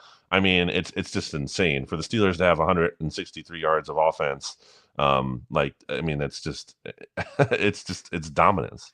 Yeah, it's been crazy from the perspective and guys, Jalen Carter's taken the big step forward in year 2. He's turned into the player I think a lot of us thought he would turn into. And the crazy thing is I think he's going to keep getting better as he gets a little bit more consistent. Everybody else on Milton Williams is having a great year, especially as a pass rusher, getting those one-on-ones. I think Josh Sweat's having a bounce back year. I think he's been really good. You mentioned Nolan. To me, that was his best game as a pro. He was all over the place. He set the tone with his energy and his physicality. But and then you talk about the rookie corners who are phenomenal. But I can't get past the linebackers, BLG. That's it for me. Especially for this team and this organization, what they went through at that position. Talked about Zach Bond a lot. They brought him in to be an backup edge rusher, special teams player. He's been the best all-ball linebacker in football. Yeah. Yeah, I will be pretty upset if he's not all pro. Like Pro Bowl is not enough. He's been, like you just said, the best. I think he's better than Fred Warner. Like think about, or at least like just as good or slightly below at worst. I mean, if you take PFF grades, he's right below Fred, but he's higher than Fred in coverage. So it's kind of a give and take. Well, and speaking of coverage, like just think about that rep against Calvin Austin. He gives up the catch, but like you're talking about an off-ball linebacker. That's like Derek Brooks stuff. Stuff. That was an insane rep. Somebody broke it down on film. I forget who it was on X. I can't give him credit. I forget who it was, but I saw the rep was crazy. And by the way, Zach was pissed off about that after the game. He was like, because, he was pissed off. I'm like, dude, you're running with a receiver 30 yards down the field. Crazy season he's having. You're right. He deserves to be an all-pro. And then Nakobe Dean. He had a tough start. And then basically since the bye week, like the Eagles as a whole, he's been lights out. He's been one of the best linebackers in football. This is amazing. We all came into this season. I don't want to put you in that category, but there's a lot of national people. I'm included in the group. This is one of the worst linebacker rooms in the NFL. You can make an argument it's the best. Yeah, I think, probably. And that's insane to think from where we were a year ago, especially, you have Christian Ellis out there. He gets cut. Nicholas Morrow, Shaq Leonard, the corpse of Shaq Leonard last season. It's crazy to think just how quickly things can turn around. I think that just speaks to the nature of the NFL. Like you expect the unexpected. Things can happen faster in a good way and in a bad way sooner than you expect. But I mean, those guys have been awesome this year. And Jen, like knock on wood, but their durability too, just to be out there pretty much, like not really missing too many snaps the whole season. I think that's pretty special as well. Who's sticking out the most to you from the Georgia guys? BLG. They're now promoting them a little bit more. They were on the unscripted this week, and Yeah. give them credit. I was a little hard on them early in their careers. It took some of them a little bit of time, but it seems like all 5 of those players, maybe they're not reaching full potential with a guy like Jordan Davis, where you're like 13, maybe not, but they're all contributors. They're all solid players. Even Keely Ringo, when he gets out there on special teams, he does it good. He does it at a high level. Your thoughts on the Georgia guys and how they're all developing, because they really make up most of this defense.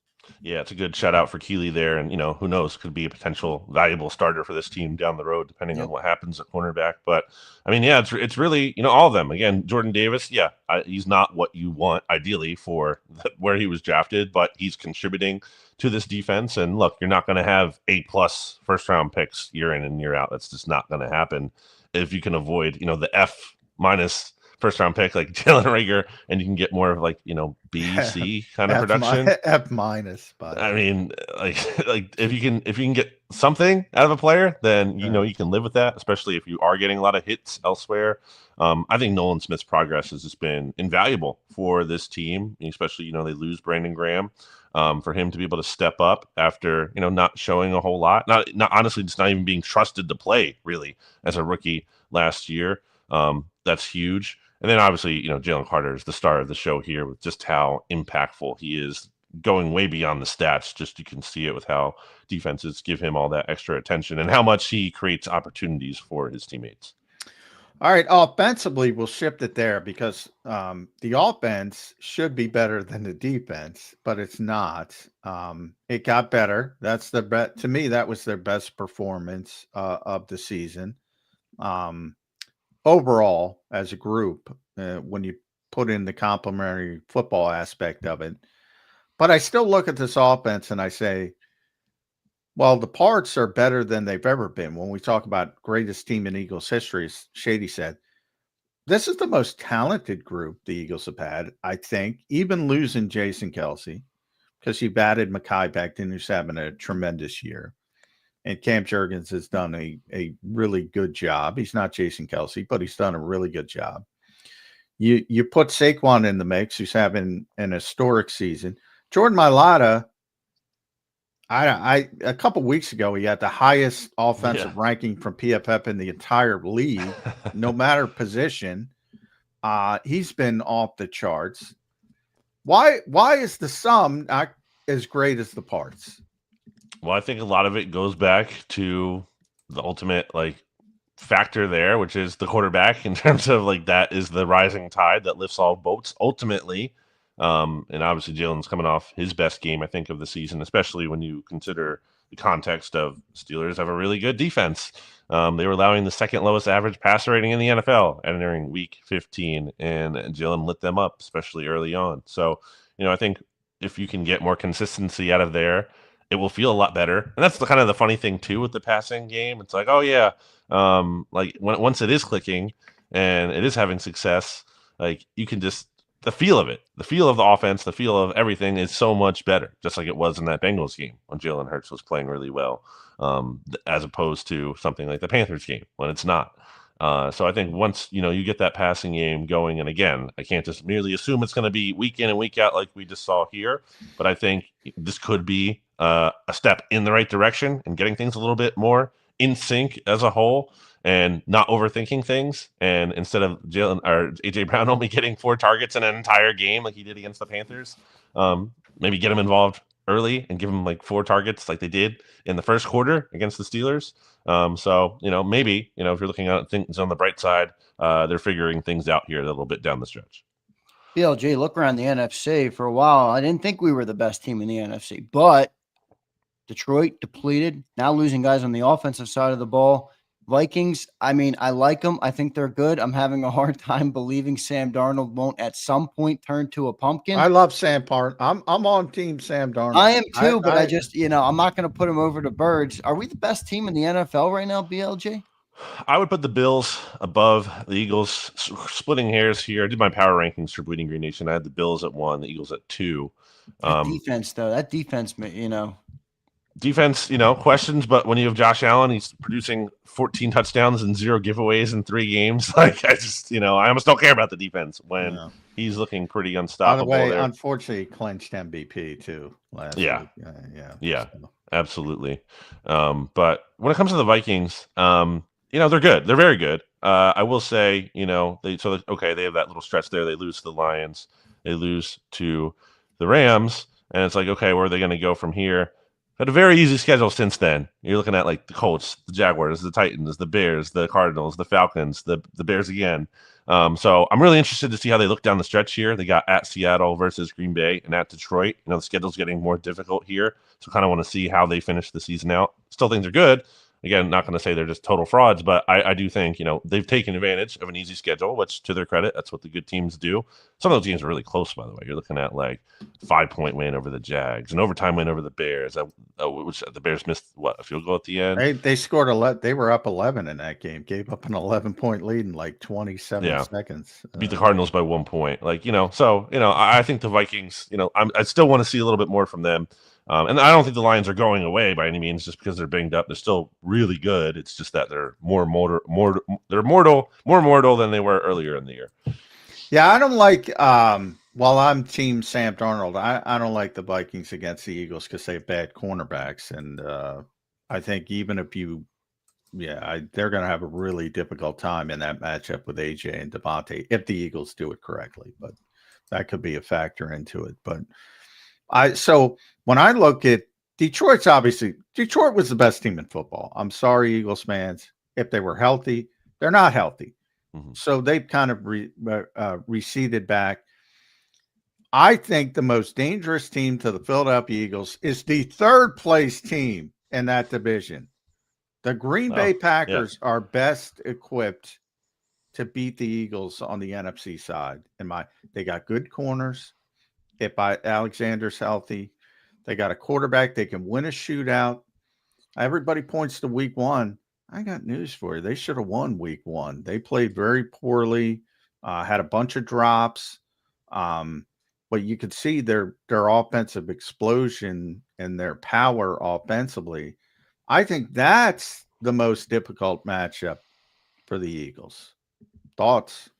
Yeah, I think if you're the Eagles, you don't want to see the Packers fall to the 7 seed there. And in the event that the Eagles, get the number 2 seed, they don't get the number 1. You don't want to play that team in the first round. We just saw how the Cowboys got smoked at home in their own building last year by the Packers. Then the Packers go to San Francisco and I think outplay the 49ers, didn't win, but played very well against that team. So we know the Packers can go on the road. Obviously, if they're in Philadelphia, it's going to be cold. They're not, they won't be deterred. Deterred by that. So I think ideally, if you're the Eagles, you're really rooting for the Packers to get the 6 seed and then the Bucs to get the 3 seed because you want one of those teams to get knocked out in the first round. Because I think both of those 2 teams are honestly, if I'm the Eagles, 2 teams I really don't want to see. BLJ, is this a Super Bowl or bust season? It feels like that's what it's turning into at this point. I think it's always been that. But go ahead, BLJ. Yeah, I mean, you can't take things for granted, and last year's a reminder of that. The NFL is not just you'll be back next year. I mean, look at the 49ers certainly this season after getting so close in the Super Bowl last year. I'm not saying they can't be good again in 2025, but I mean, just the fact that very basic level, no team repeats in this division as division winners for over 20 years now. It'll be going over 20 years. So yeah, it is. This is a window.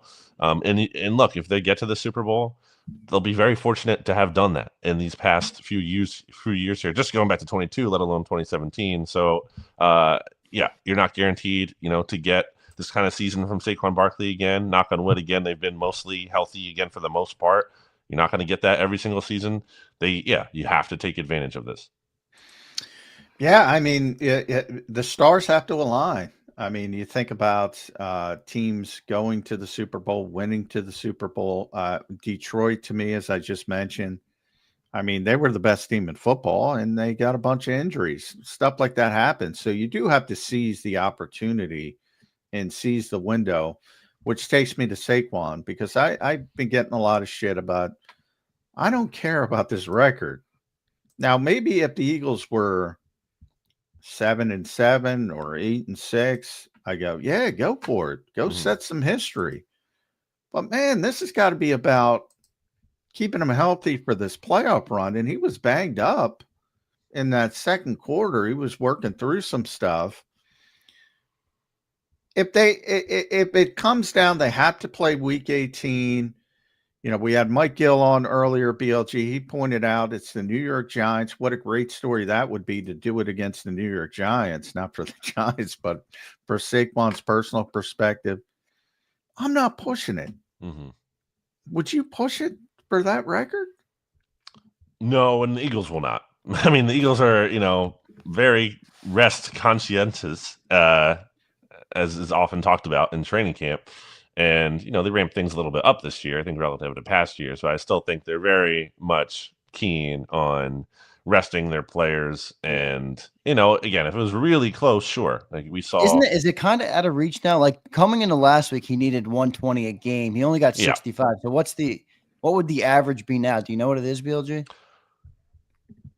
It's something like 160, right? Somewhere around there. You need, or 130. Sorry, it's 139 per game. Yeah, 118. He get one 200-yard game and bang, he's right back in it. Exactly. So if he goes off against the Commanders like he did last time in a big way, it's funny how we say that like it's very possible. I mean, I lived through Adrian Peterson's season, so I mean, you need multiple games like that. You need 200-yard games, and he's capable of doing it. So that's why he's in a position to. So it's not crazy to think, because for him, let's be honest, it's 170-yard run, and you might be there. So he's a home run hitter. So it's not out of the question, but I'm not pushing it. He's already touched the football a ton. This team has larger goals. I think he understands that, and he's on board with it. Mm-hmm. That's a positive thing. He's not a me guy. He's not going to get me that record. I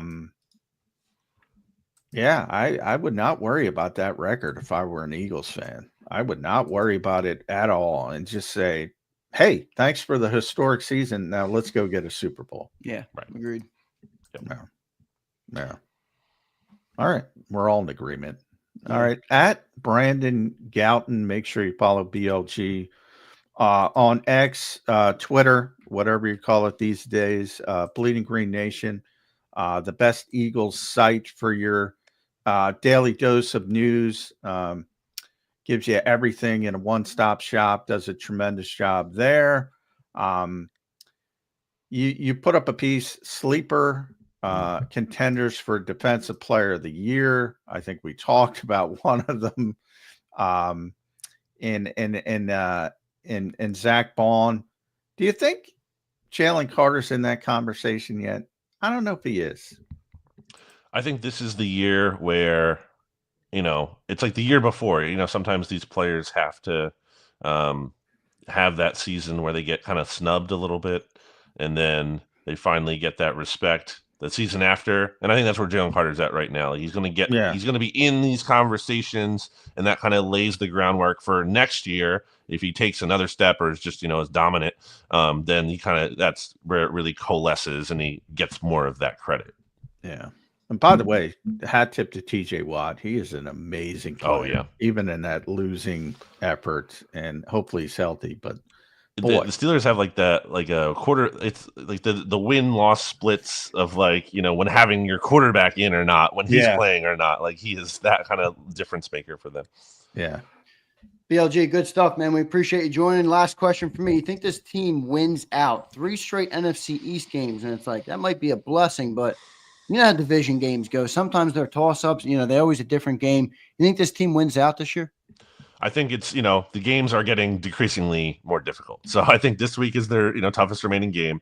Right. The Cowboys, have been playing better. I can't think Cooper Rush comes to Philadelphia and wins. Maybe the game's a little bit tighter than people expect, but I just don't think Cowboys win that game. And then the Giants don't win.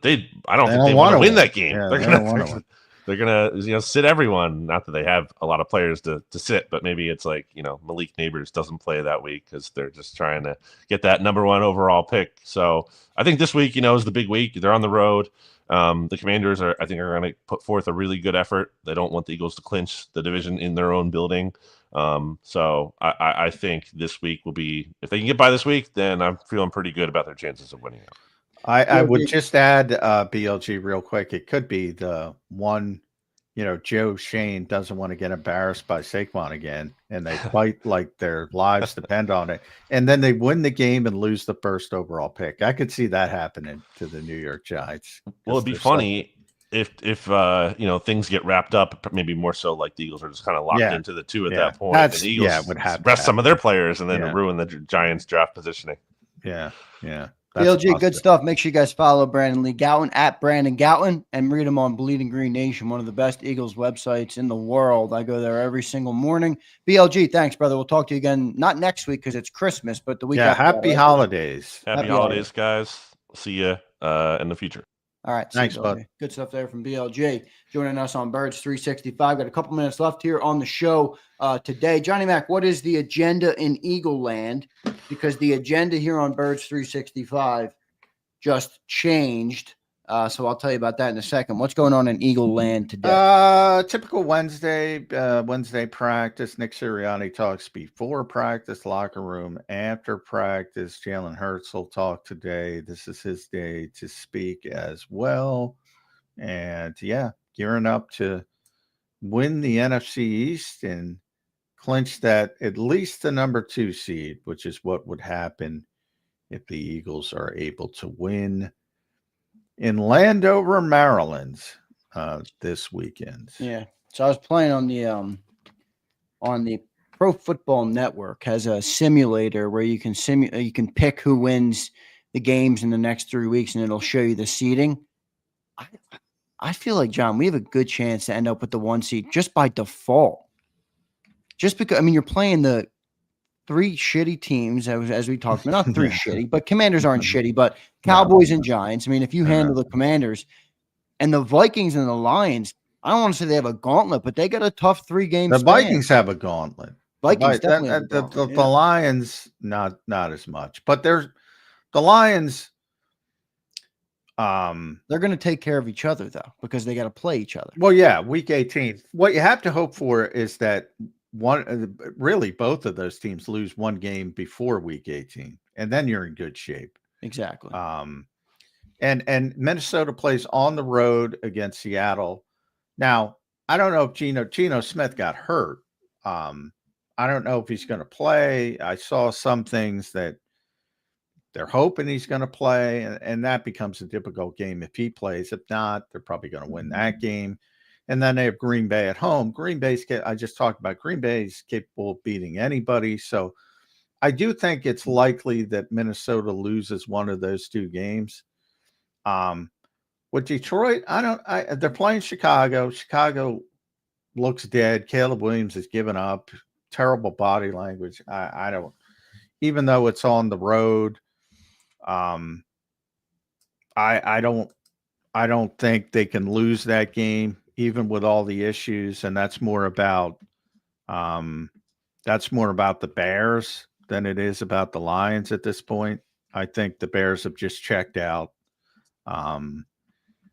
And so that they don't have, and then the second game, I forget the second game. Do you know what the week 17 game is for the Lions? I'll tell you in a second. I should know this. I was Niners. I knew that. Yeah, Niners at San Francisco. Similar type of thing. San Francisco's out of it. They have a tiny mathematical chance, but they're basically out of it already.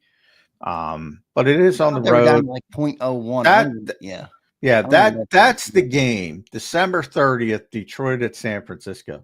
Somehow San Francisco's got to win that game, because I think Minnesota's going to lose at least one of those 2 games. And then the Eagles would get the number 1 seed if they win out. So that's the path to me. San Francisco beating Detroit on December 30th. It's tough. I wouldn't say it's likely. Like you said, I think if you look at most of the predictive models, the Eagles are about 25%. So it's not crazy, but I don't think it's likely. Good stuff, Johnny Mac. So here's what we're going to do, John. This is the scheduling change on Birds 365. All right. So one of our great viewers in here, Brandon Howard, by the way, big thanks to Brandon Howard, who becomes a member today. He gamed the system, but I'm going to give him credit. Okay, so he put a message in and said, Zander, I know you got a bunch of Eagles merch. Johnny Mac's bitching that we're not doing more giveaways on Birds 365. I wasn't bitching. Jesus. So he says, if we get 5 new members, will you do another giveaway today on the show? And I'm like, all right, Brandon, if we get 5 members, I got a nice, let me show everybody. I got a couple different sizes of it. So whoever the winner can pick their size here. If we get 5 new members, sure, I'll do another giveaway. So Brandon becomes a member. Thank you, Brandon. And then he gifts 5 memberships. So he gamed the system. And but listen, 5 memberships is 5 memberships. I didn't specify. And so we're going to do another giveaway here on After Hours on Birds 365. By the way, he's not only did he game, not only did he. I got 3 of them though. I will give away all of them eventually, but this is pretty cool, right? It says fly Saquon fly. So I'm going to give away one of these with an Eagles hat. Maybe should I do a beanie or a hat, John? What do you think? Beanie or a hat? Go beanie. It's getting cold. It's going to be cold this weekend. Here.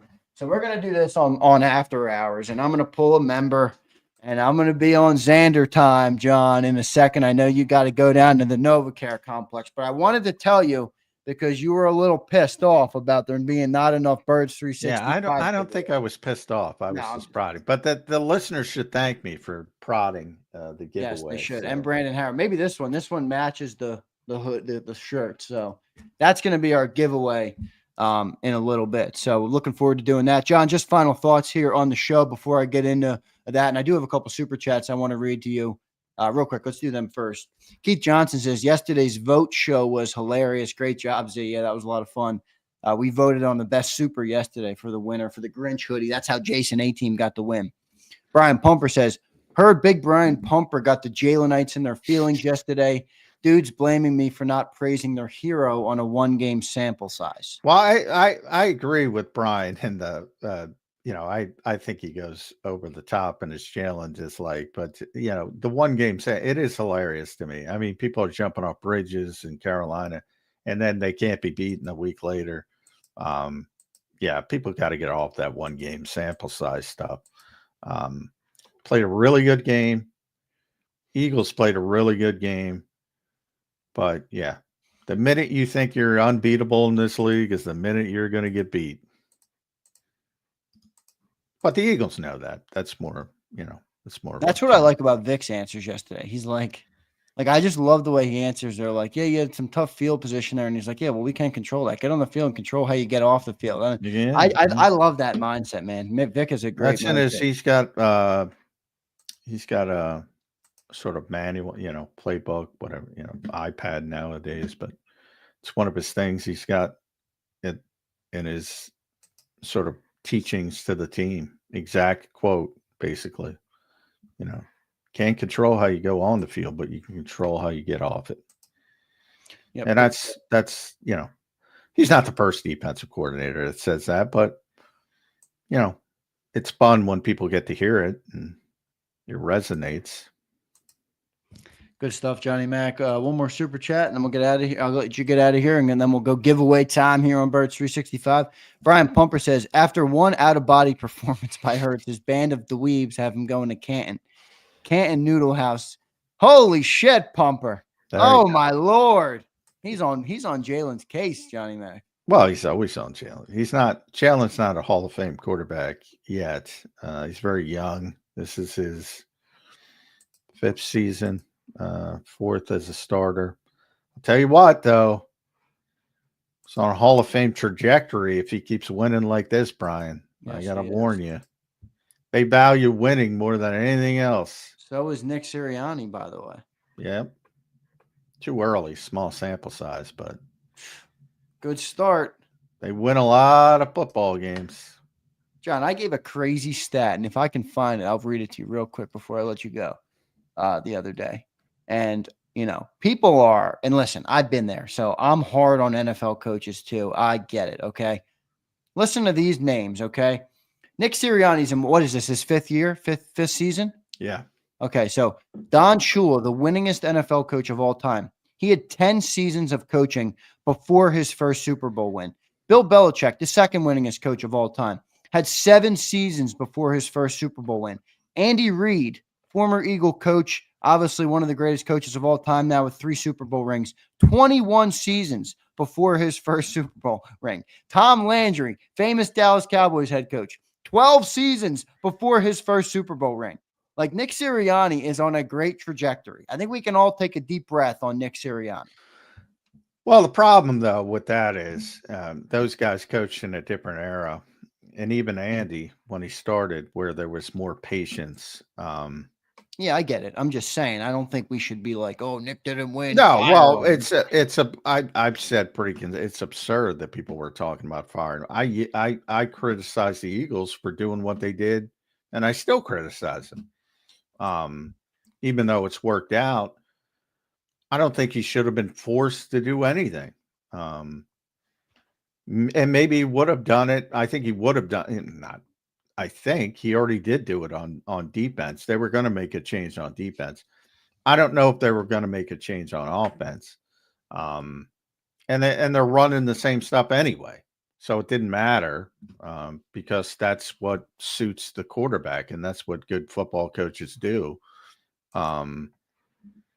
So I think there was a huge overreaction, but there's no patience in the league now. So, you know, we had talked about this season. If this season went a little bit differently and the Eagles were 10-4 or, you know, something good but not spectacular like 12-2, even 9-5, somewhere there, but they're clearly going to make the playoffs.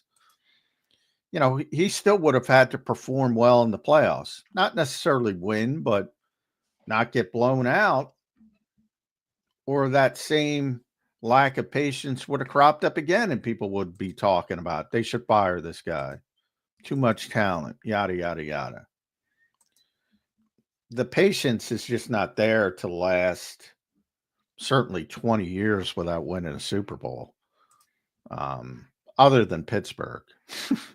Yeah, who has had 3 coaches in 60-something years, and should prove to everybody continuity is better than the alternative. Yeah, Mike Tomlin did win in his 3rd season as a head coach, which is pretty impressive. But yeah, you're right about Pittsburgh. Johnny Mac, good stuff today, brother. I'm doing an Eagles giveaway now in your honor. All right, you and Brandon Howard deserve the kudos today for the giveaway. Yeah. You know, it's funny. Early in the week, Celia was like, hey, you do all the Saquon jerseys on Birds 365. I think it would help. Giveaway. Then I do 2 giveaways on Celia. Now I'm getting it from Johnny Mac. We need to do more on Birds 365. Zander clause is in full effect out here, Johnny. Well, you got all the stuff, so you might as well give it away. I'm giving it all. Give it away on both shows. There you go. There you go. Fix the That's problem. the solution. Johnny Mac, good stuff, brother. I will talk to you tomorrow on Birds 365. Travel safely down to the link, brother, and we will talk to you tomorrow. All right. Thanks, guys. All right. Thank you, Johnny Mac. Good stuff from Johnny Mac joining us here on Birds 365. You know what time it is, everybody. It's Zander time, baby. Nehemia. I'm sorry if I didn't pronounce that right. I'm normally pretty good at pronunciations. This one's a little confusing for me. Nehemia Kuroga. I don't think so. But I appreciate you becoming a member. That's really cool of you. Hopefully you get a W maybe on the jersey giveaways and all the giveaways. Terry Hayes, his jersey's en route, by the way, Terry.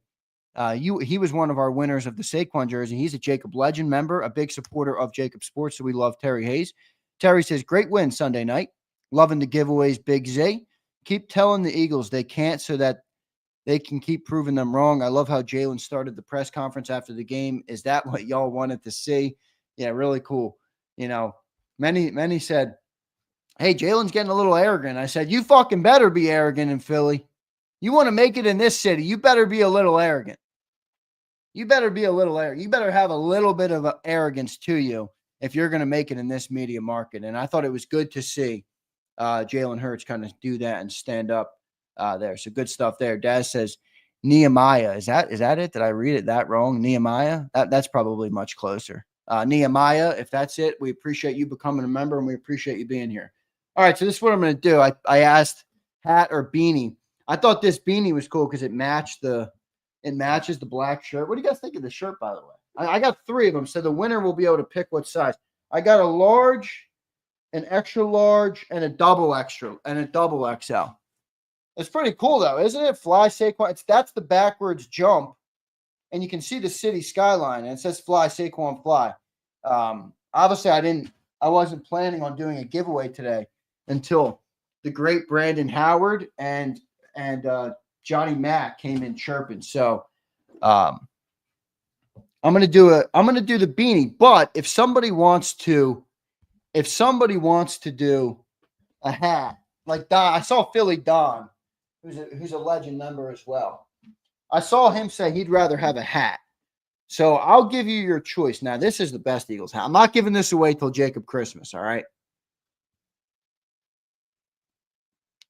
This is sick. This is my favorite hat. I wanted to keep this. I got to be honest with you guys. I got these 2. I got 3 of these. These Eagles hats. This is a pretty cool hat. All new era hats. And then I got this one, which is like tan with a darker green back. It's pretty cool. 2 of these. So I got hats. The only one that's going to be off limits is going to be this one because this is for JAKIB Christmas. We are giving this away at JAKIB Christmas. I'm not keeping anything. So people tell me to keep shit. Flexen says, keep that, John. I'm not keeping nothing. I'm giving it all back to the people. I really, I'm so thankful for everybody that listens to this channel. We got a lot of haters out there, and I love all of our haters. I got a hierarchy, by the way. We got a Mount Rushmore of haters that's developing. C24 is obviously number 1, the guy that keeps making fake names. Zander's a clown. Jacob's getting sued. Whatever the hell he's making in the chat. I mean, he's a fucking clown. He's one. Lil Chris, who tries to fight me every time I'm on another chat on YouTube. I was watching the press conferences yesterday. This guy's crying about JAKIB in the chat. I'm like, dude, fucking worry about your own business. And then JM, the guy who called NAACP because Celia doesn't like Jalen Hurts. So we got a Mount Rushmore of haters. And I love it. That means you're doing something right. If nobody hates you, nobody cares about you, brother. So I appreciate all of you guys. All right, here's what I'm going to do. I'm going to pull up the thing. We're doing the drawing again. And yes, we are on Zander time. So Twiz is like, yo, can we do this quicker? No, we are on Zander time today. Flexen says, I'm going to keep saying they can't because my method is working. Yes, it is. Park Alexander, member for 4 months. Will BG play in the Super Bowl? He mentioned he might be able to get back. Aiden Hutchinson also said for Detroit, if they make it there, he'll be back. So it's going to be interesting to see how it all plays out here. But good stuff. And by the way, get your memberships in because I'm going to show you. I know I've been showing a lot of this stuff, but I got, what do I have? 3 beanies over there. I got 8 beanies here. I got 6 Eagles hats. I have 6 of these. These are the Salute to Service hoodies. And let me tell you, that's my favorite piece of Eagles merch. The white ones this year. It's got stitched the American flag and the NFL logo on the side. So they're sick. Then I got this. This is that hockey jersey looking hoodie. And this is really cool too. So I got a bunch of stuff. And then I got obviously 4 more jerseys and a little secret. I'm on my way today. I have a meeting set up at around 11:30, 12 o'clock today to potentially acquire more stuff to give away for the people. So every dollar we make in memberships and super chats, really right now, every dollar we make in memberships and super chats, I am putting back into the channel and back into giveaways for the people. That is my goal. I'm not here. I got to make some money, obviously. I'm a business here. I got bills to pay, but I'm not doing this to boost my pride. I'm trying to do as much for the people as I possibly can. And I'm happy to do it because you guys are freaking dope. And I appreciate each and every one of you. So let's do this. I'm going to pull up the member thing. Get your memberships in now. Nehemiah, is that what we said it was? Nehemiah is in here. She became a member. Brandon Howard. Thanks, Brandon. We appreciate you, man. And 5 memberships he gifted. And then I wrote down the names that got the memberships. Correct me if I'm wrong. Crowley, you were gifted a membership. I thought you already were one, but you got gifted. Cherokee Metal, South Jersey D, Crow Server, and Jose Plays. So 5 new members that are in here and 6 new members. that I'll add to the list right now. Joe Whip says he wants a JAKIB varsity. That'd be pretty cool, Joe Whip. I'm not sure if that might be an off-season thing, Joe Whip, where I have a little more time and I'll work on that in the off-season. Give me a second.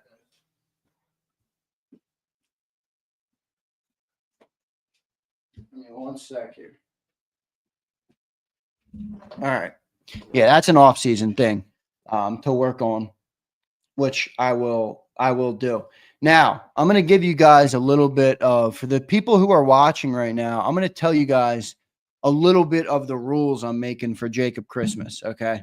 So JAKIB Christmas is going to be the big giveaway for as many. I'm giving away as many, and that's when I'll do the Salute to Service hoodies, Eduardo. I have 6 of them to give away. So 6 of them, and I could get more if I wanted to.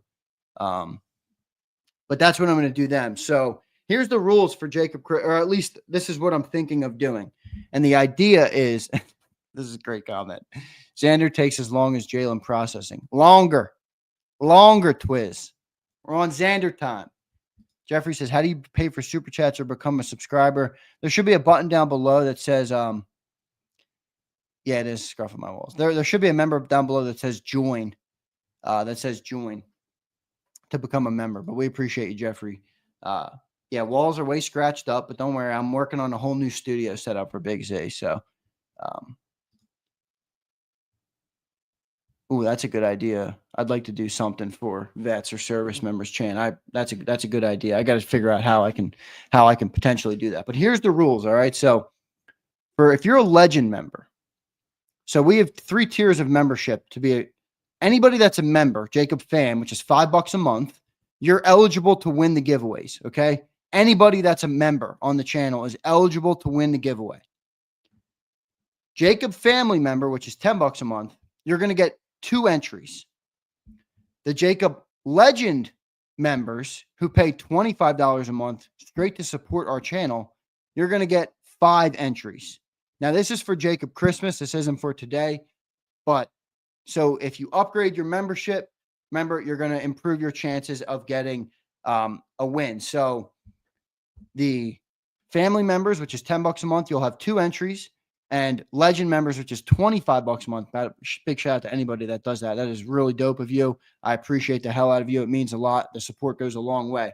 You'll have 5 entries.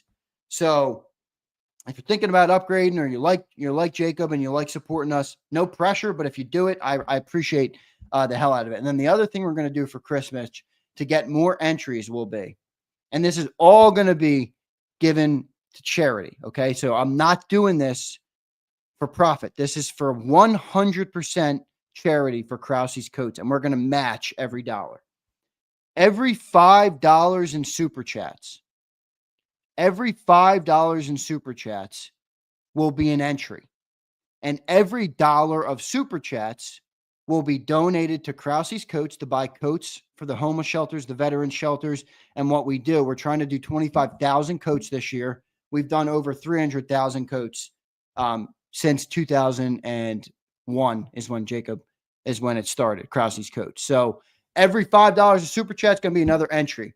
So if I can do $500 in super chats, we're going to match it. JAKIB's going to match it. I'm going to match it. It's going to be $1,000 we're going to do, and we're going to buy $1,000 worth of coats for Krause's coats. So that's how we're going to do the Christmas event. I'm just telling you that now. So not everybody is in here. So the people who are watching right now will have that advantage. They know what the rules will be. And it'll all be for a good cause and doing it for the people. So I appreciate all of you guys. Now it's time to pull up our giveaway generator, which I always use, which is dope, by the way. All right, new window. Here we go. Remember, I wasn't prepared to do a giveaway today. So you got to, all right, I normally have it all pulled up. All right, so just give me a second. Give me a second on here. Random name. Fly, Saquon Fly is the shirt and hat we're giving away. Okay, that's cool. Now I'm going to download our list of members. Daz says, where's the name JAKIB come from? I've explained this before. JAKIB is an acronym And it is, my father started JAKIB in 2010, long before it was a sports channel. We were a radio company. We did radio programming on radio stations, mostly political and labor and stuff like that. Not as much sports. We had very little sports programming. And then in 2021, me and my dad teamed up, and that's when we launched JAKIB Sports. So JAKIB is an acronym for my dad's 5 kids, their first names. So that's where it comes from. J is my brother, A is me, Alexander, K is my sister, I is my sister, and B is my sister. So that's where the name JAKIB comes from, for those who did not know that. Pretty cool intel. All right, here we go. I'm downloading the list of names now, okay? So just give me a second. I got my list. Download. Here it is. All right. Very cool. Very cool.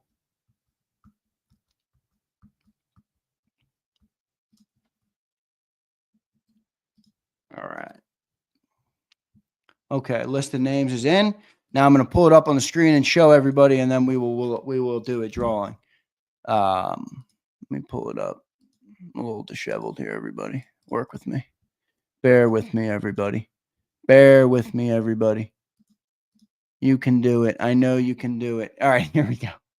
Here we go. Here we go. Any more super chats? Anything else I got to hit? Holly first. Appreciate that. $2. Justo, $2. What's up, Justo? Appreciate you, brother. Brian says, I'm requesting a Jalen Hurts onesie, asking for a friend. Keith says, people want some JAKIB Sports gear. Good stuff. I'll add that to the giveaway. Don't have any yet, but I will get some. Keith, good idea. And I got that one. So big thanks to everybody today. Here we go. All right. Here's our random name picker. Fly Saquon Fly giveaway. These are our members. Brandon Howard became a member today. These were our 5 gifted members, I believe. And then 956 Eagle renewed their membership, not on this show, but on another, I guess on another show that they were watching this morning. So this is our list of names. Again, we're giving away the Fly Saquon Fly shirt. You'll be able to pick if you want a large, extra large, or 2 extra large. By the way, I saw some people crying about sizes. You guys got to let me know, like, what size. I go large and extra larges are my default size. I wear a large, extra large. I don't know what people wear. I know some people are bigger and they need 2 or 3X. Some people might be smaller. They need medium, smalls. Tell me if you're a member. Comment like what sizes you want. I'm going to try and keep acquiring merch to give away. So I always want the merch to be usable, obviously. So let me know like what size. Yeah, LXL for me. So that's what I default to. Anyway, I got large, extra large, and 2X. So you'll be able to pick whatever size you want. You'll be able to pick whatever size you want if you win today. And then you'll be able to pick the hat as well. Holly first has women's sizes. I'll try and get some. The problem is, Holly, they don't make a lot of this stuff in women's cuts. They might, but I'll look. I ain't fat, bro. What the fuck are you talking about, fat? Fat? Stop it. Stop it, Flex. Fat. Fucking Flex. I love Flex, but the motherfucker drives me crazy. All right, here we go.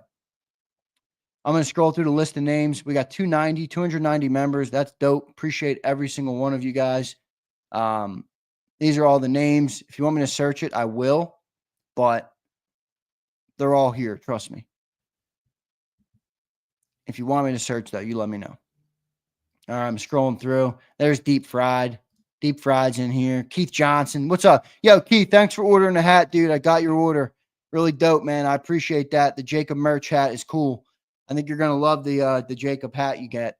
And you got the best color, in my opinion. The black with the white logo is really cool. All right, here's all of our great members. By the way, today's giveaway, you got to be present.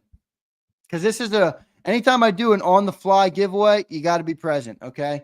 The Saquon jerseys, you don't have to be present for. So I give you 24 hours to claim your prize. Who wants me to search? Eagletron. What is that? Eagletron. There you are, Eagletron. See it highlighted in yellow? There you go. Flexing and stepping. That's really dope, dude. That's going to go right to the coats. I appreciate that, man. $10 for the coats. That's really cool. When we do the JAKIB Christmas, like I said, we're going to match everything and it's all going to go for the coats. So appreciate that. NJ Fishing's in here. I don't see him in here. Mad Bird, he got some JAKIB merch. Appreciate that, man. Sporting the JAKIB sweater every day, Big Z. Appreciate that, brother. You like it? I love mine. I'm not wearing it today, but I hope you like it, man. I appreciate it. Flexing and stepping, there he is. James Jones is on here. All right, we got everybody. If you want me to search, I will search. We got one winner. You must be present to win. All right, I will redraw. You'll have 60 seconds, 60 to 90 seconds to claim your prize. All right, that's the point of must be present. That's the point of must be present to win, okay? All right, here's the list again. Confirm. I'm going to do 3 shuffles like I normally do, okay? 3 shuffles like I normally do. All right, 1 shuffle. There's 2 shuffles. There's 3 shuffles. Okay. You must be present, so your odds are good, okay? I know there's 290, but how many are in the chat, you know? I don't know right now. Justo, you're on there. See it, bro? Boom, you're highlighted. You're on there. Anybody else need me to search before I do it? B-Mo wants to be searched. B-Mo, you were gifted a membership yesterday, so you're lucky one that got gifted. You didn't even pay for it, which is cool, but if you win, man, that's a blessing. B-Mo, you're on there. You were gifted the membership yesterday. I saw that come in yesterday on the Cilio show. Anybody else needs me to search, I will. Philly to Chicago, I will search you, okay? Philly to Chicago. Boom. There you are, bro. You're on here. You got me in there. I got you. Jeff Bone, the Bonehead. Bone, I know you're in here. Bone, the Bonehead. There he is. I love that name. One of my favorite names on the channel. Shuffle, shuffle, shuffle. He wants another shuffle. Keith wants another shuffle. Here's for a good cause. Go Redskins. James Jones, we appreciate you, bro. If you win, I'm going to find something to do for you. Because do you want Eagle merch, James? I don't think so. I'll do something for you, man, because I appreciate all your support of this channel. Just because we don't doesn't mean we can't. That's my quarterback. I like it. Thank Bird Gang. Sig Lord's in here. All right. We're shuffling one more time because I did 3, but I started searching names. One more shuffle, and we'll select. Boom. 10, 9, 8, 7, 6, 5, 4, 3, 2, 1. Noah Sightchick. I have not seen Noah in the chat. Noah, if you're out there. Noah, are you out there? I don't even know a Noah. These people are members. They become a member just to get the win, and then they're not present. That's going to be a next. Noah, are you out there? You have 60 seconds to claim your prize.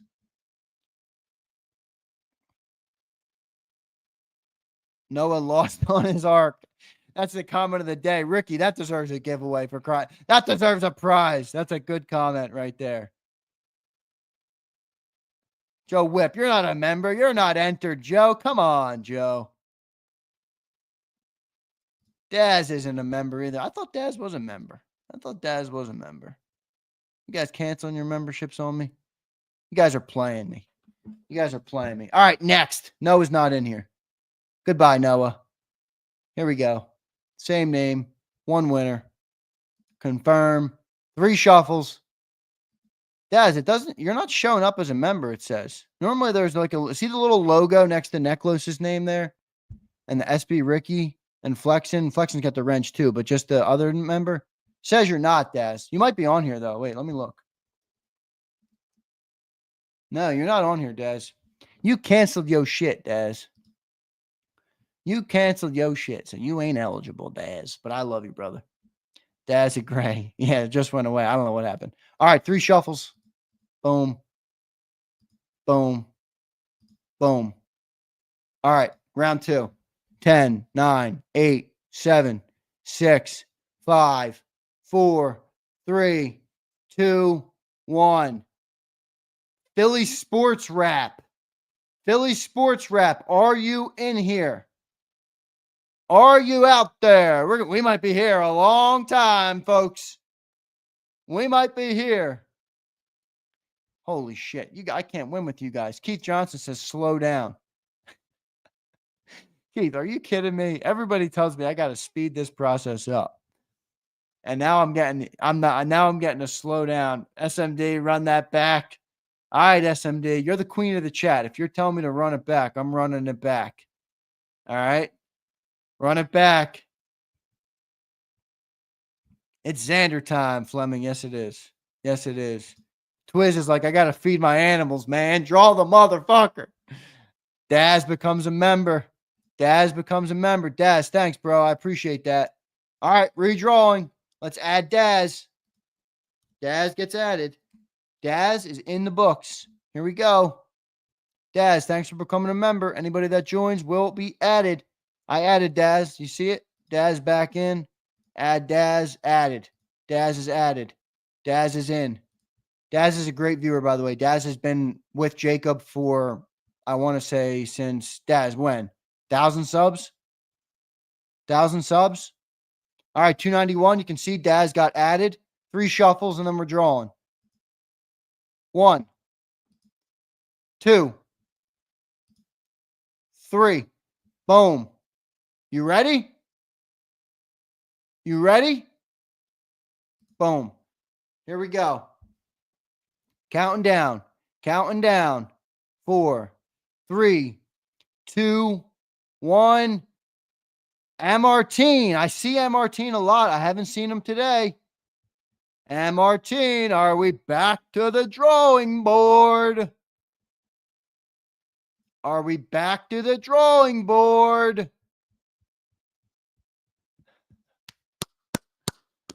See, I like the must be presents because we can just keep rolling. And I like when the person is here to claim their prize. It's a lot. I like the suspense of people being here and being like, I won. Jeffrey says next. Jeffrey, you're not a member. You're not even eligible to win, dude. But I appreciate you being here. All right, here we go. That's a silly show about to start. Daz, stop it. Stop it, Daz. Should we give Martine another second? Make sure you guys are on the live too, by the way. Like some people are like a couple minutes behind sometimes. All right. New draw. Here we go. Daz, you're still on there. All right. Matt says, what's he giving away? Matt, this is what I'm giving away. Because, so I wasn't going to do a giveaway today. But Brandon Howard said 5 new members and do a giveaway. I'm giving away one of these Saquon shirts. It says fly, Saquon, fly. It's the backwards jump. And I'm doing it with a hat or a beanie of your choice, okay? This beanie with it or a hat with it, okay? So I'm not doing the white hat, so one of these. You can pick this hat, this Eagles green hat, which is dope, or this hat, which is dope as well, okay? That's what we're giving away today. All right. Nobody's in. All these losers that we are selecting, okay? Here we go. Another draw. All right. 3 shuffles. 1 shuffle. New member, Matt MJ, going back. I'm adding you, Matt. Matt NG. All right, boom. We added another member. Cool. Appreciate it. Boom. All right, 292 members with Matt NG in the building. Appreciate that, Matt NG. 3 shuffles and another drawing, okay? 1 shuffle. 2 shuffles. 3 shuffles. Here we go. Come on. I'm sensing a winner. 5, 4, 3, 2, 1. Bill Fleming. Bill Fleming's won before. Bill Fleming has won a Saquon jersey. Is Bill in here? Is Bill in here?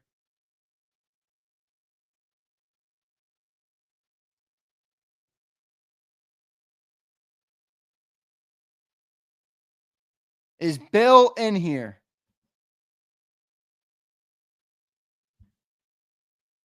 SMD, there can be a repeat winner. This is there can't be a repeat winner on the Saquon giveaway. Okay. But if you're a member, you don't get taken out just because you won. Then there would be no reason to continue being a member.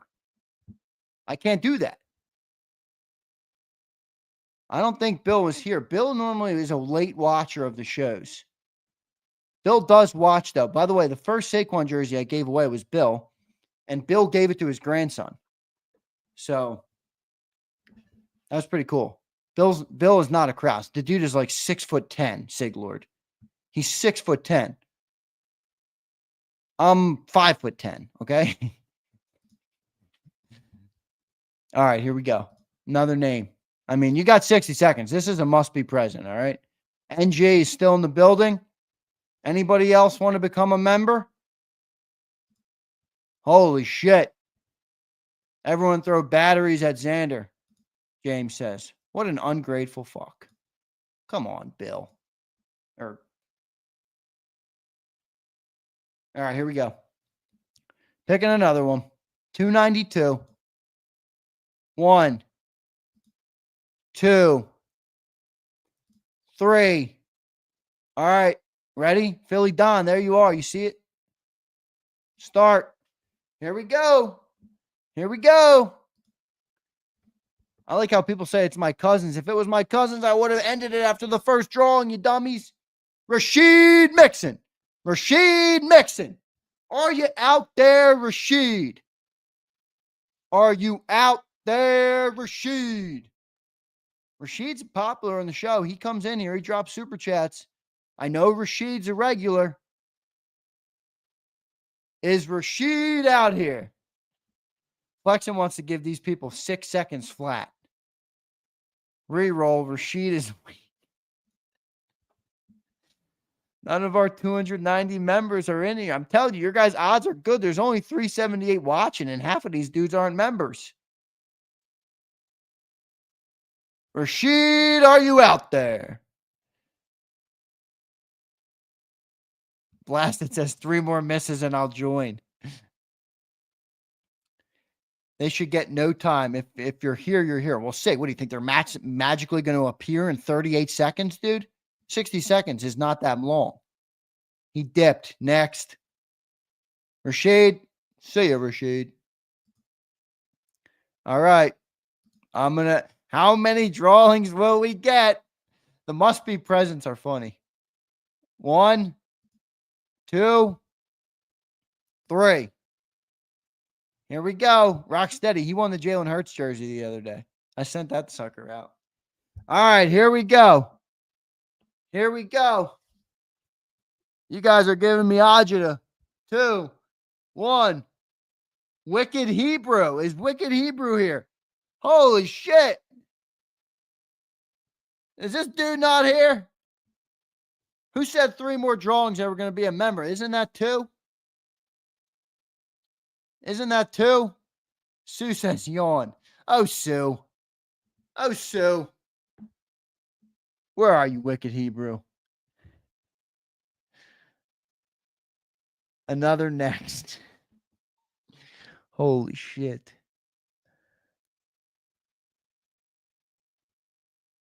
Who the fuck are these people? This isn't rigged. What do you mean it's rigged? You guys are cisspots. Bimo, you sound like acisspot. You sound like Chase Daniels, the guy that can't handle Jalen Hurts being good. All right? Wicked Hebrew, or whatever the hell your name is, Bimo. Wait a second. Bimo. So Bimo doesn't even pay the $5. He gets luckily randomly selected for a gifted membership. And this dude is crying about rigged. Bebo, you're lucky you're in the drawing and you were randomly selected. I mean, what the fuck? Flexen, I'm not going to give you shit. Chip says I'm falling asleep. Oh, shut the fuck up. All you guys, shut the fuck up. All right, here we go. Another one. 1, 2, 3. Stay focused. All right, Justo. All right, here we go. Come on. Come on. Come on. 4, 3, 2, 1. Abe! Woo! Yeah, Abe! I know Abe is present, and Abe is your winner. See, God is watching because Abe had some stuff happen going on recently in his family, and Abe is our winner today. And if you are in the JAKIB chat often, if you watch JAKIB, you know Abe is a fucking boss. Where's he at? I know you're here, Abe. Where is he?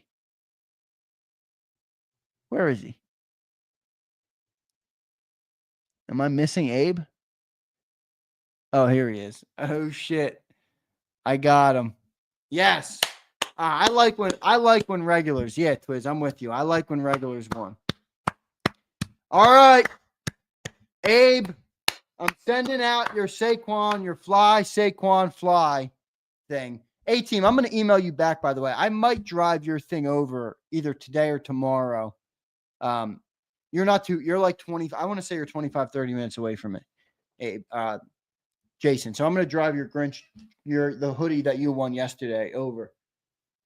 Abe, what size you want? Large? If you hate on Abe, then you hate on JAKIB.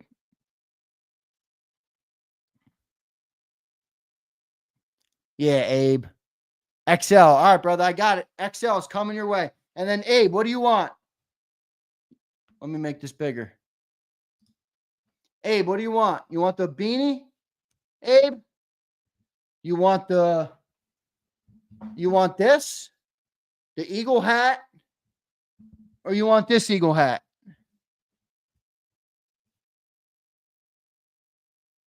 What are you thinking, Abe? Flexen's calling you fat now, Abe. Flexen, I can't win with your ass, man. All right, you want this? All right, I got you, Abe. Boom. Kelly Green hat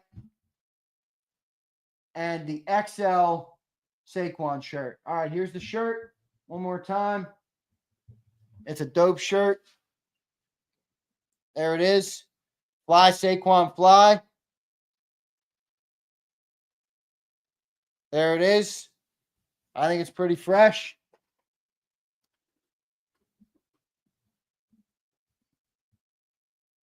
And then you got the Kelly Green hat. Awesome, Abe. I'm pumped. It makes me feel good. I love giving away stuff to people, by the way. Even if you're not a regular, I love giving away stuff to people. Maybe that's why I like being called Zander Claus. It just makes you feel good. I just like giving shit to people. I really do. Christmas is my favorite holiday. I love it. And I'm giving it away to Abe. This didn't come from Walmart. What the fuck you talking about? Kill Adele. This dude's a massive troll. I seen that hat at Walmart. I haven't stepped a foot in a Walmart in maybe 10 years. Maybe 10 years, Kill Adele. You motherfucker. Psych dog, just playing. You funny, man. You funny, Kill Adele. Kill Adele was funny. All right, that's cool. I'm excited. I love when people that support the hell out of our channel win. That's cool. And then BMO, shout out to you, BMO. Anthony Stevens became a member. Anthony, you're officially eligible for JAKIB Christmas. Remember, we got a lot more stuff to give away, everybody. So lock in with me, all right? If you don't win now, you still got a good chance to win. And by the way, I'm working on something that would allow me to do giveaways for. Listen, if we keep getting members, if you guys stay members and you keep up super chats, I'm going to give away stuff all off season, not just now. I'm going to try and do a jersey a week through the off season. Think about that. That'd be like 35 jerseys. So I'm going to try and do that as long as I have members and the means to be able to do it. Obviously, I can't just buy all this stuff without the means to do it. But as long as they keep coming, I'm going to keep giving away stuff. So the giveaways will never stop. BMO says gifted 1 membership. BMO, really dope. Appreciate that, dude. Appreciate that.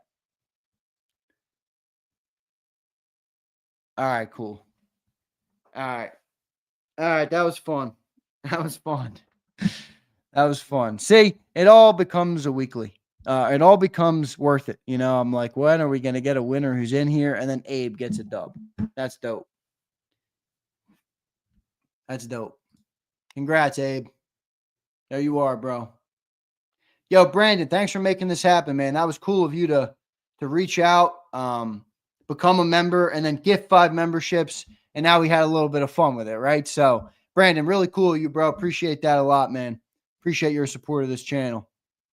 Look at Fat Deer. He says, Zander, if Hurts wins the Super Bowl, you think they give him the MVP or Barkley? Well, the playoffs doesn't matter for the MVP. And I don't think Barkley's getting it either. I think it's going to be Josh Allen, and probably rightfully so. Josh Allen's playing insane. Josh Allen's the best football player in the world right now. It's not Lamar Jackson. It's Josh Allen. Josh Allen is the best football player in the world right now. Absolutely is. Philly Don, thank you, man. I appreciate it. Philly Don, you can see that JAKIB hat in his picture. Philly Don's great supporter, a legend member. And I told you guys, if you become a legend member, you'll have 5 entries on the Christmas, and there's going to be ready. This is a little secret for the how many we got watching? 329. So the 329 who are watching, I appreciate you and I love you, but this is going to be a little secret. All right. Not many know this yet. There's going to be one other thing you have to do to win. Okay. On the Christmas giveaway. And Big Z is I'm working on launching my own show. Okay. And it's not going to be, JAKIB is going to stay exactly the same. Birds 365, the National Football Show in the evening, live shows, the same. Nothing will change with JAKIB. Not my work. Nothing changes. I am adding to what I want to do. So I'm going to have my own channel. It's going to be the Zander Krause Show. It's actually, I already made the channel, but you're going to have to subscribe. Okay. So, you're going to have to subscribe. You don't have to be a member there because I can't be a member. You can't unlock memberships until you get X amount of subscribers or whatever it is. But that's going to be the thing. So I want you guys to subscribe to the Zander Krause Show. That's going to be the one other thing. Well, M. Reyes, here's why. Why not under JAKIB, he says. M. Reyes, it's not as much about not being under JAKIB. JAKIB is what it is, and it's always been a network. Okay? It's always been a network. And the Zander Krause Show is going to be owned by JAKIB. Obviously, this is my company. It's going to be owned by JAKIB. But it's not going to be on the JAKIB channel. It's going to be a different style of content, Emre. So JAKIB is more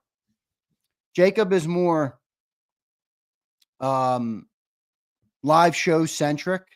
This is going to be more like hopefully a video a day, maybe a video every couple days. Like, it's going to be a little different style. It's not going to be exactly the same. I'm hoping to use a little bit more edits. And then the other problem, Emreas, that we have is the Eagles don't love JAKIB because Big Sills doesn't praise them all the time, and we're a little bit more objective than some of the other YouTube channels. So they don't let us use any footage like that. We got a cease and desist because we used some footage from Twitter of a game. It's like all these other channels use all this game footage, and the minute I did it on JAKIB, they attacked me and tried to find. I had to take it down. So I'm like, what the fuck? Because we're monetized media and we're a network, they don't let us. So it's kind of a pain in the ass. But so my own channel, I think I'm going to get a little bit more lenience there. And I also want to carve out a little bit of my own path too. You know, I love doing this and I love talking with everybody, but I think it's going to be beneficial for me in my professional career and the future I'm trying to build with the community I have. Like someone, what was the the hater, C24, his name was, JAKIB will never be famous. Well, I got news. I don't want to be famous. I have no interest in being famous. I want to make a great community of people that can have good discussions about sports, that can talk football, I'm not here to be famous. I just want to have something that works. I can pay the bills for my family. I can have a good community of people. I can give back to the people who make it possible for me. And that's my thought process. So I did drop the link in there if you guys want to go and subscribe to it. I don't have any videos up yet, but I was trolling with my profile picture. I made the profile picture. Me in the Kango with the glasses on. It was pretty funny. I was cracking up at that. So, good stuff. Appreciate all of you guys. This was a lot of fun. A little Zander time today. Primo said, put the link. This is the link. That should work. Does that work? Can you click that? Can you click that? Yeah, you should be able to click that, right? All right, cool. So go and drop a sub over there, everybody. I'll be having some content coming soon. Appreciate all of you guys. All the support means a lot to me. And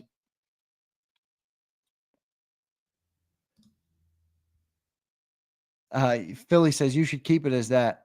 Top 5 big. That was a fun moment. I was trolling on that moment, but it was a lot of fun to do. Sub, thanks, guys. That's really dope.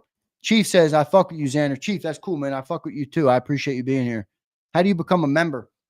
There should be a button down below, Chief, that says join or on the channel. I don't know if you're using an iPhone. Most people use an iPhone or a phone. YouTube, for some reason, because they're Google owned, they hate Apple.